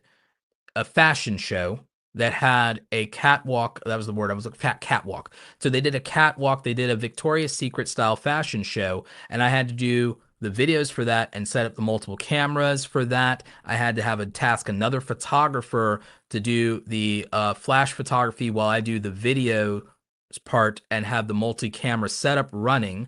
And so I did the cinematography, the videography, the editing, and the production around that. And I had someone else that I sourced to do the photography for that. So we did, I think for that company, we did 2 or 3 of these runway fashion shows. Okay. So we did that. I did model photography. You guys know that down here in Georgia, there's a lot of aspiring people in the entertainment industry. So those things gave me experiences to where there are niches that I actually know the intimate details about because I've other lived experiences in other careers. Entertainment industry stuff, you entertainment industry folks, just remember, I worked at an ad agency that specialized in cable broadcast television specifically. One of our biggest clients was in the sports entertainment niche, HBO boxing, because my old boss was friends with the president of HBO, golfing buddies, in fact. So there we did HBO boxing. I did billboards for the Bradley Closey fight, the Margarita Pacquiao fight, the Khan Madonna fight. There were other Amir Khan fights that I did. And so I learned a lot about the sports entertainment industry. We did stuff with Big Ten Network, and I did stuff where I did newspaper design print ads for Big Ten icons, and we did the newspaper runs for that. I also did the billboard for the Lombardi documentary for HBO Sports. This was some years ago. This was maybe, I want to say 15 years ago. So in my previous life, I did a lot of stuff in a lot of different niches in a lot of different industries for money that gives me an insight into niches you wouldn't expect me to, not counting the things that I was a passionate hobbyist about for years and years and years. So, for example, one of those insights that I have for the fashion niche would be to study couture photography in particular. And I would actually start to build an inspiration board around magazine spreads and not just magazine covers, but also the spreads in magazines. Now, with regard to people who say all they have is their phone, if all you have is your phone, you need to focus on a couple of things: lighting and composition. Instead of just creating the iPhone look, you need to focus on lighting, composition, and then stylistic editing in what comes out of that phone to get the most out of it. And that's on the photography side. On the video side, obviously audio has to be thrown into that mix, but it's the same thing. And you can do a lot stylistically, not just to improve quality, but style based on lighting alone. You can change the entire look of a scene or an image with lighting alone. So if all you have is a phone, understand how to light environments, and you can find cheap ways to light environments. I told you, an Elgato key light is incredibly bright and powerful, and it's only $36. You can save up $36, and that will help you. There are RGB lights that are very cheap and affordable, under $50, and you can save up and get one of those as well, especially a tube light or an ice light, and then that could help you, and that could improve things, very much so. And that would change the quality of what you're doing. If you combine that with learning composition and the rule of thirds and learning some basic principles of photography and cinematography, really learn composition, learn the rule of thirds, learn angles, learn depth, learn eye direction and eye lines, learn how to pose models correctly, learn how to create physical triangles with space when it comes to posing and composition, learn fill the frame, learn things like fill the frame. Those are incredibly powerful techniques that even on a budget that will dramatically improve your results. And of course, save up for better gear when you can, because it will separate you from your competitors. You know? And again, this is stuff I've learned over the years. Back back in my day, back in the good old days when we first learned how to use Photoshop in Photoshop 6.0 before we ever had the Creative Cloud and the subscription models and all these newfangled AI tools. Back in my day, we didn't have AI tools. We did it manually. We're lucky to not have to do it by hand. Like, yeah. So it's things like that. So I'm what they call an OG in the space. So I remember how it was, and is very difficult. One of the other things that will improve a lot of your outcomes for a lot of you is being able to become comfortable on camera. I had to work my way up to being comfortable on camera. I didn't do it in my first 100 videos. My first 100 videos sucked. It's why I've always encouraged you, and I made that video that said make 100 crappy videos. Most people don't get results their first 100 videos. I certainly didn't. PewDiePie got 2,500 subscribers from his first 100 videos. Mr. Beast, that poor kid, couldn't even get 800 subscribers from his first 100 videos. Marques Brownlee has 20 million subscribers now. His first 100 videos, he got 74 subscribers. You guys are beating yourself up about your first videos being your worst videos, as my friend Sean would say, and it's completely normal. Most people never blow up. Everyone's like, oh, blow up, easy mode. The biggest YouTubers of all time never blew up and are in easy mode. It was a handful of them that blew up off of 100 videos, and most of them came from a background that gave them status, social proof, or undisclosed privilege or nepotism that you will never hear about. A lot of them, that's not even their first YouTube channel. They're lying and oh, I blew up on YouTube. Yeah, the 5th time you made a channel. A lot of them made channels when they were 12, 15, and 18 that they deleted that you'll never know about. The Paul brothers failed at YouTube 3 times before Vine, and then they were able to spin the block and make new channels and blow up because they had Vine success. But they failed YouTube 3 times before that. Most people don't know that. Mr. Beast had 2 more failed channels before the channel that took off, and his first 460 videos is what it took for him to get to 10,000 subscribers. Now, because of getting canceled, he's deleted a lot of his old edgy video content from when he was a gamer bro kid when he was 13, but when he was a kid, he had to make 460 videos to get to 10,000 subscribers. He didn't blow up, he didn't go viral, he didn't do quality over quantity, he didn't do any of that. And he's the most successful YouTuber of all time. He improved over time. He started to make quality, but he could have never made that quality without the quantity first. It's why he started saying, yeah, just make 100 crappy videos. Like, I normalized that phrase, and, it eventually went through, and he was like, oh yeah, just make 100 crappy videos.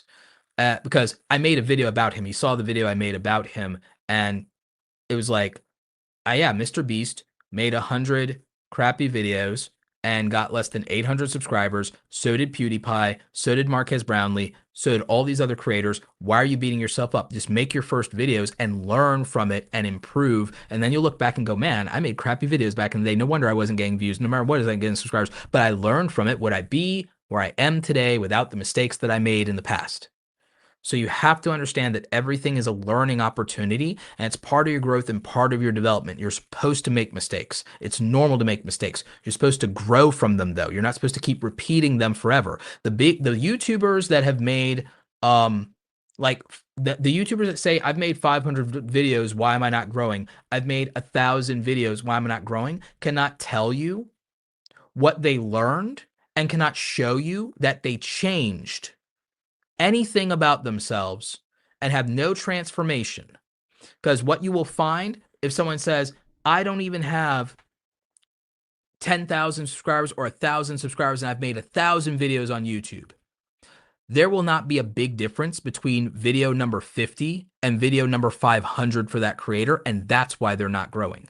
It's about the fact that you are supposed to be transformed by that experience. You're supposed to grow from that experience, not in views and subscribers, but you are actually supposed to become better. They did not improve or change. They just stubbornly kept doing what didn't work. That's the difference. So when someone says, well, I made 500 videos and I don't have 10,000 subscribers. I made 1,500 videos and I don't have 10,000 subscribers. Can I see true growth, true change, true evolution? Or are you being a stubborn, annoying person who is just doing the same thing over and over, expecting different results? That's the key. It's about evolution. You must improve. The first 100 videos and the second batch of 100 videos should look like they have very little in common. It should be like that person that, was picked on and scrawny in middle school, and then has that glow up, comes back from summer vacation, ugly duckling season is over, and comes back like tall, handsome washboard abs, or comes back and is like the pretty girl and the it girl now and has a fashion sense, and got the braces off. Yeah, it's supposed to be that kind of transformation, and people will think it's overnight, but no, it was growing pains and it was a growth spurt, and it's supposed to be painful. Oh, I love this comment from Consumer Debt Chit Chat. This is perfect. This actually is the perfect analogy. I love this one. So this person just nailed it and said it even better than me. So Consumer Debt Chit Chat says it's like people who go to the gym but never change their routine. They look exactly the same as they did a decade ago, and not in a good way. I love it. That is exactly the perfect analogy. That's the perfect analogy. Imagine that you never increase the amount of weight. Imagine that you never improve your technique and your posture and learn to lift properly. Imagine that you never increase the amount of weight. You never increase the amount of reps. You never increase the amount of steps. You never improve your form. Imagine just doing the same workout wrong your whole life and then wondering why you're not stronger.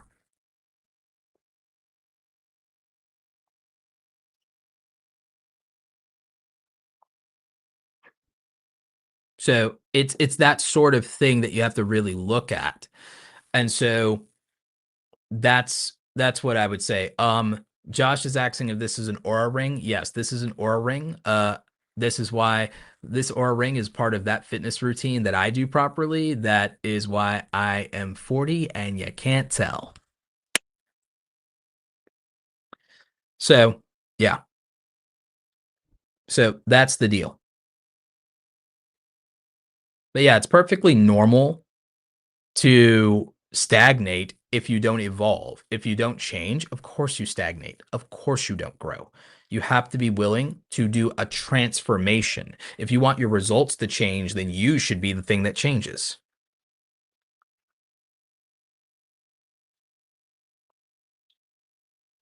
So Josh Universe is asking a question here. What would you recommend? He's asking, what would you recommend for a creator in the space industry to do to grow a strong YouTube presence? I have a large following on other platforms and an email list. Well, good for you that you have the other platforms and have the email list. So, and hey, JP, good to see you here in the chat. So here is some advice for you in that situation. In that situation, what you're going to want to do is you're going to want to study 5 people who are successful and getting the views and subscribers that you want that represent success. And here's what I would do. And all of you can apply this, not just Josh Universe here. All of you can apply this. So what I would do is I would study 5 to 10 channels, no more than that, in the space that have the levels of success that I want. Ideally, some of them would be my own level or the next milestone that I can have, but are getting more views and more subscriber growth than me on average every month. Then people at the next level or 2 above me. And so these would be the 5 to 10 channels that I would study.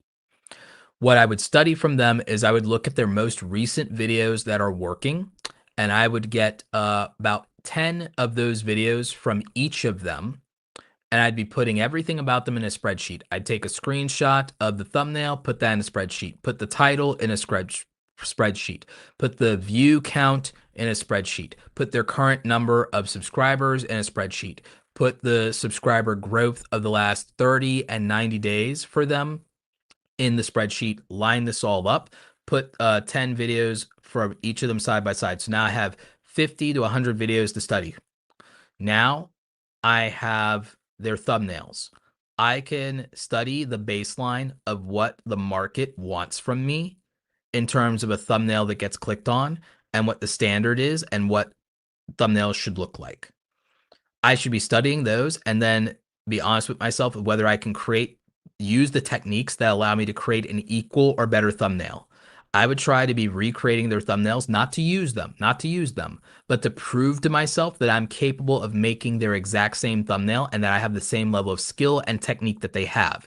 If I cannot successfully recreate an exact duplicate or near proximity of their thumbnail, it means that there is a skill gap between me and them in my ability to make and package YouTube thumbnails, and I now need to close the skill gap and have the same level of technical ability as them.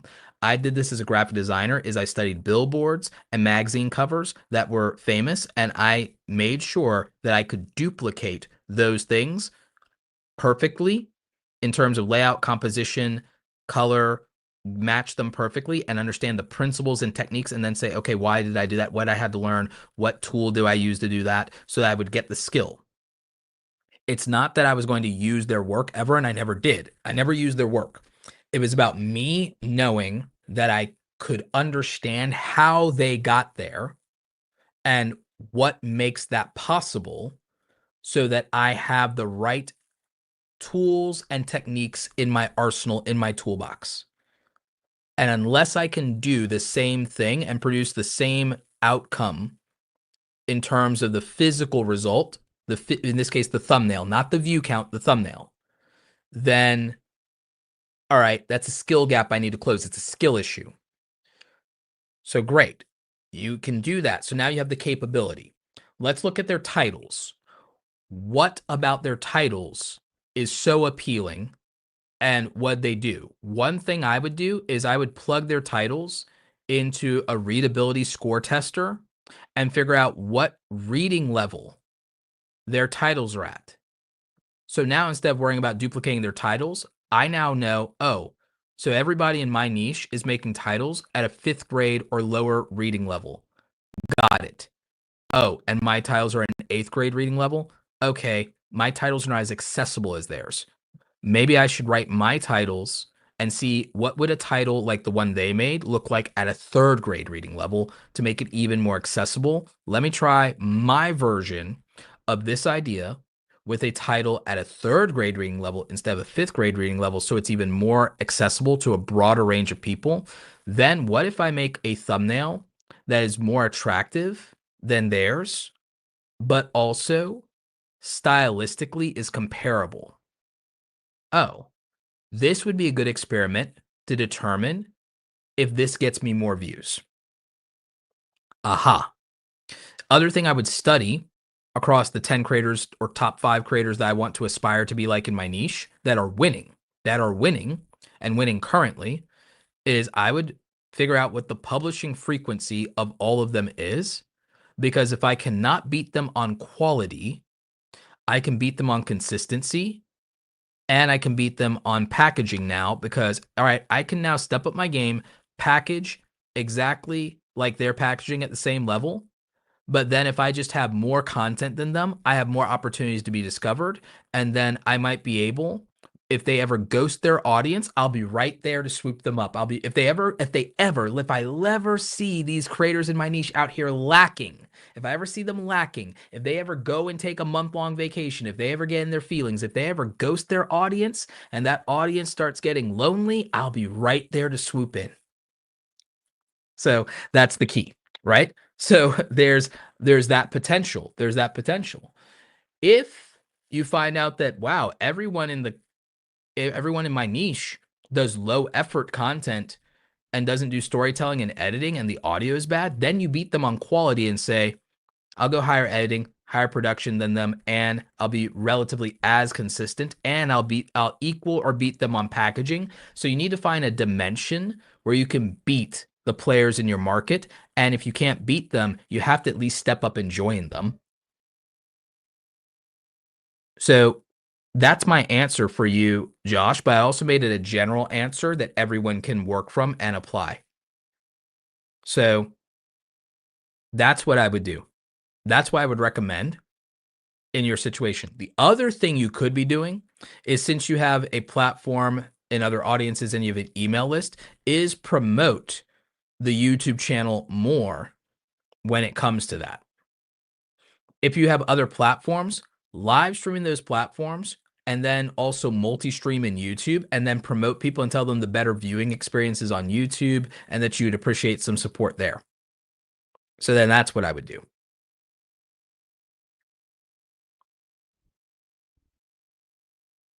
So hopefully that's helpful. We have one or two more questions, then we're gonna call it a night because I need to go to bed right now. And I've got a long day tomorrow because tomorrow I've got a kickoff with a client that I have a big contract with. There's a brand that I have a big contract with. I've got a kickoff for their event tomorrow. So I've got to do that and I got to do prep. Um, but there was another question that I wanted to answer. I think this probably will be the last question that we do tonight. So this one is before the call came to Rise. So their question is, I have a shorts channel with about 350 subs and I get 15 to 20K views a video. Well, congratulations. Is this on track? I also live stream in vertical. So your content is overperforming. The issue is you're not converting subscribers enough, honestly. So that's underperforming a little bit. The views are overperforming, subscribers are underperforming. Start in your short form, telling people right at the end of the video, subscribe for more. Or hey, if you like this video, subscribe so you don't miss another one. That is enough to drastically increase your subscribers on shorts because most people just don't think about it. Whenever I've told short form creators to ask for the subscribe at the end of their video, they've drastically been able to increase the subscribers to their channel just like that, almost instantaneously.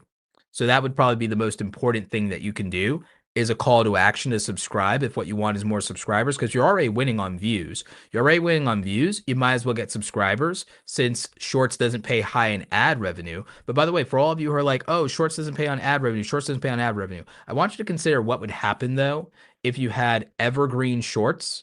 And let's just say, for example, you guys were making, I'm not telling you to do this, by the way, but just hear me out. Let's say a creator was posting 3 shorts a day. They'd have at 3 shorts a day, 1,000 videos in a year. If those videos are evergreen content, I want you to think about it. Shorts pay less money. Facts. Hand to God. Facts. But think about it. If you have 1,000 pieces of content, even if they don't pay a lot of money, but they're evergreen shorts, in year 2, when you have those 1,000 videos and they've been getting views and they keep getting views, what if every one of those shorts, because they're still getting views every single month and you have 1,000 of them, what if every one of those shorts, for as little money as they make, even though it's 1,000 of them, what if they all brought in $3 a month? What if they all bring in $3 a month each? Think about it. So all of a sudden, short form doesn't feel so bad because y'all's problem is if YouTube Shorts makes less money than a regular YouTube video on the same views, the good news is YouTube Shorts tend to get more views than normal videos do on average, at least for entertainment content for the majority of y'all, right? So what if you literally made 10 times more short form content since it's worth less money but gets more views? If you had more of it, the formula is that if people are responding to it, you can balance the equation of how much money it makes very easily by just making more of it. Do you see where I'm going? You just do the math. If it gets 10 times as many views, but the money is less, 10 times more of it makes it worth more and it's not as hard to make.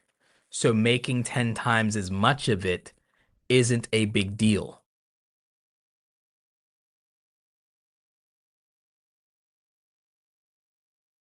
Now, there's not every niche that works for, but also remember, shorts sometimes blow up later. They don't blow up when you post them. Sometimes, if it's an evergreen short, it'll blow up later in the algorithm.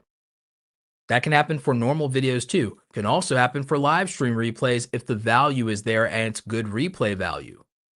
So, this is why, if it is something that people would want to watch, and if it's a funnel for your membership or your business or your merchandise or your affiliate links or your products, there's not some downside to quality if it's not objectively bad content. If it's not objectively bad content, then there's no downside to quantity. And by the way, it being good or bad isn't about how many views it gets. Remember, not everything popular is good, Logan Paul, and not everything good is popular. So you're judging it on the wrong things. Popular is about what we value more and value most at the time. Popular kids in high school doesn't equal the best person ever later in life. So you have to think about it from that perspective. A lot of these things sometimes are superficial, so it's not a good evaluation of quality. It's an evaluation of demand. You would think that what's of quality would be in the highest demand, but that's not true, because remember, most people don't have good taste. They like what they like, whether it's good or bad. McDonald's is more popular than Longhorn Steakhouse. McDonald's is more popular than Longhorn Steakhouse. That doesn't mean they make a better product. Just saying. It's disposable, consumable, and accessible. That's actually what gets the most views in YouTube, not necessarily the objectively best content possible. So you do have to parse for that. And that's why you shouldn't take a lot of this personally when your content doesn't perform.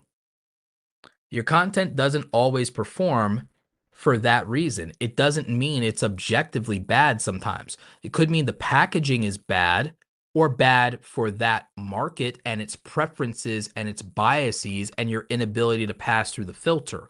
Packaging can be addressed.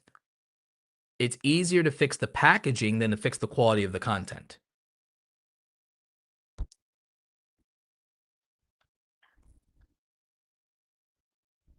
Yeah, Mario Mills here has a great point. Y'all are chasing views, but y'all actually need a back end business that uses YouTube for traffic. And yes, I would agree with that. Absolutely, Mario. I agree with that 100%.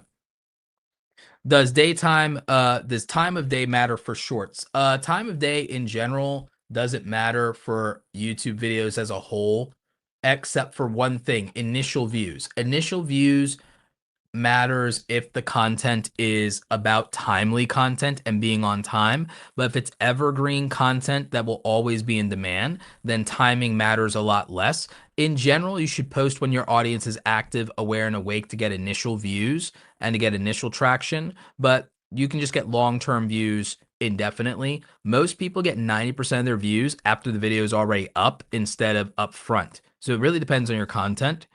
Um, so if you're worried about it, just post for the best time that you usually have the most audience active, aware, and awake on YouTube. They give you that in the audience panel in YouTube Analytics. So they give you that in that panel. I would look at it on your desktop to be able to see it in more detail. A lot of you spend too much time in the YouTube app on your phone. The best thing is to look at it on the desktop where you get the detailed information. So that's actually going to be better for you if you're trying to analyze your data. So that's what I would probably look at.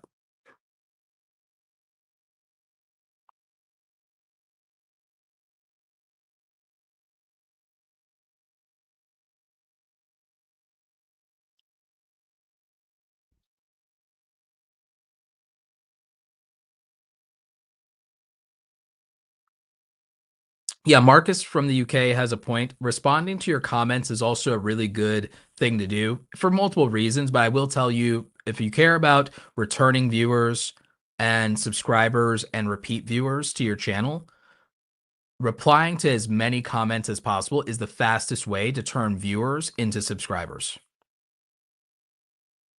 Yep. But that looks like it's going to be it for tonight, y'all. Thank you so much. It's been a wonderful stream. We did a mega podcast episode over on the podcast channel today that can help a lot of you that are small YouTubers. We did a 3-hour podcast episode. The audio version will be up on Spotify.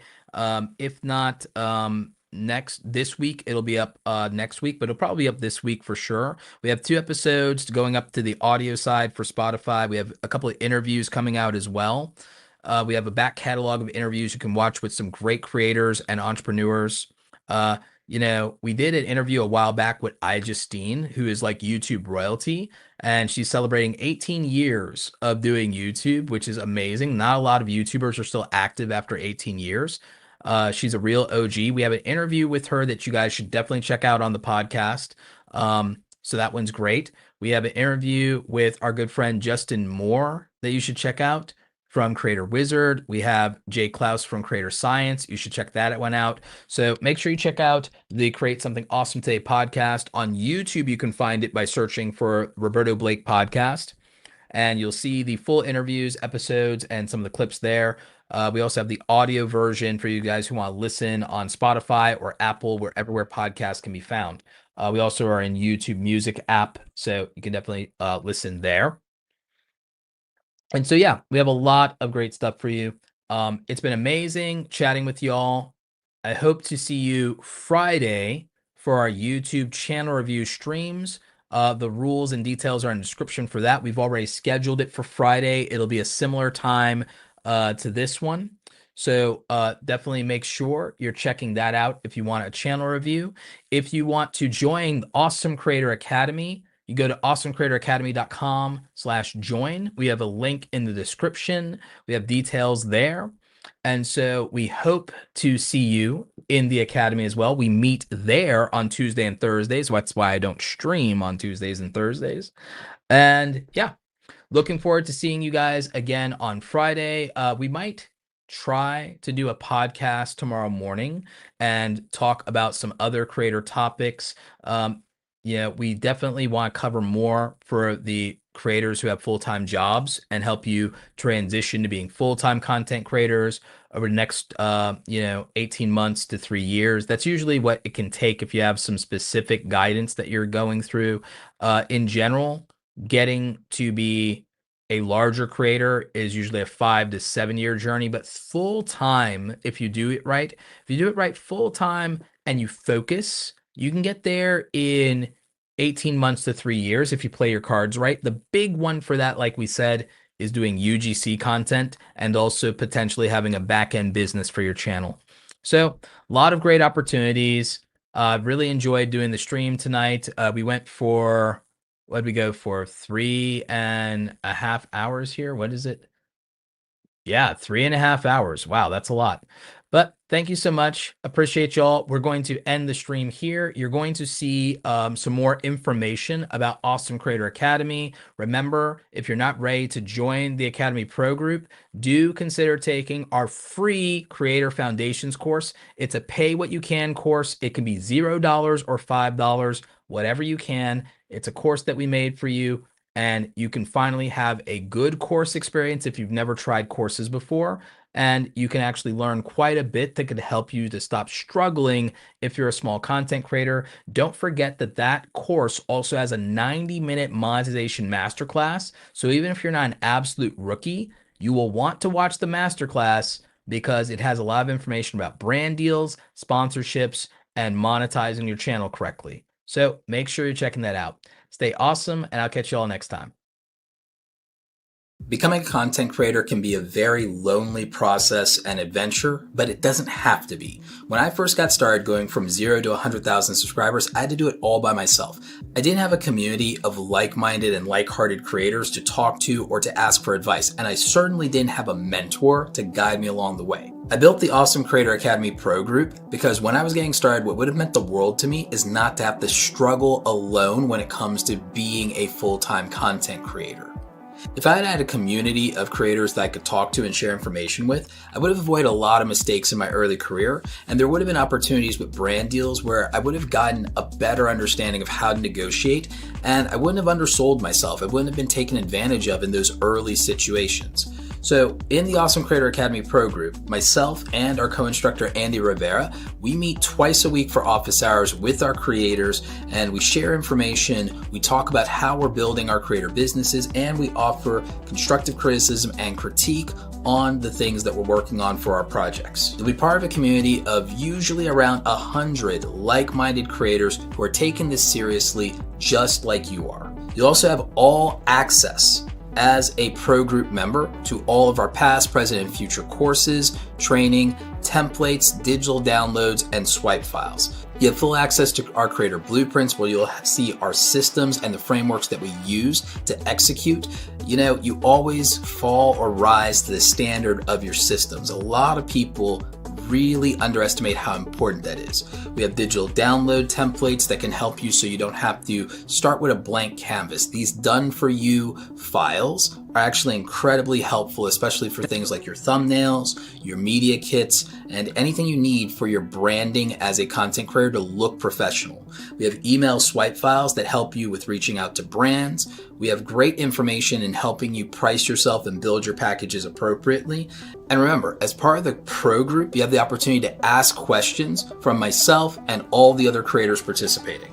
And so this means that if you need to ask questions about a negotiation or a brand deal, there's something you're not sure about, you're trying to find a better monetization opportunity with merch or affiliates, you have people who have done it before, who are already making money, that you can reach out to for advice. As I said, when I was starting out and I was flying solo, this is the thing that I wish I'd had the opportunity to be a part of, and it would have made all the difference in the world in helping me be an even more successful content creator.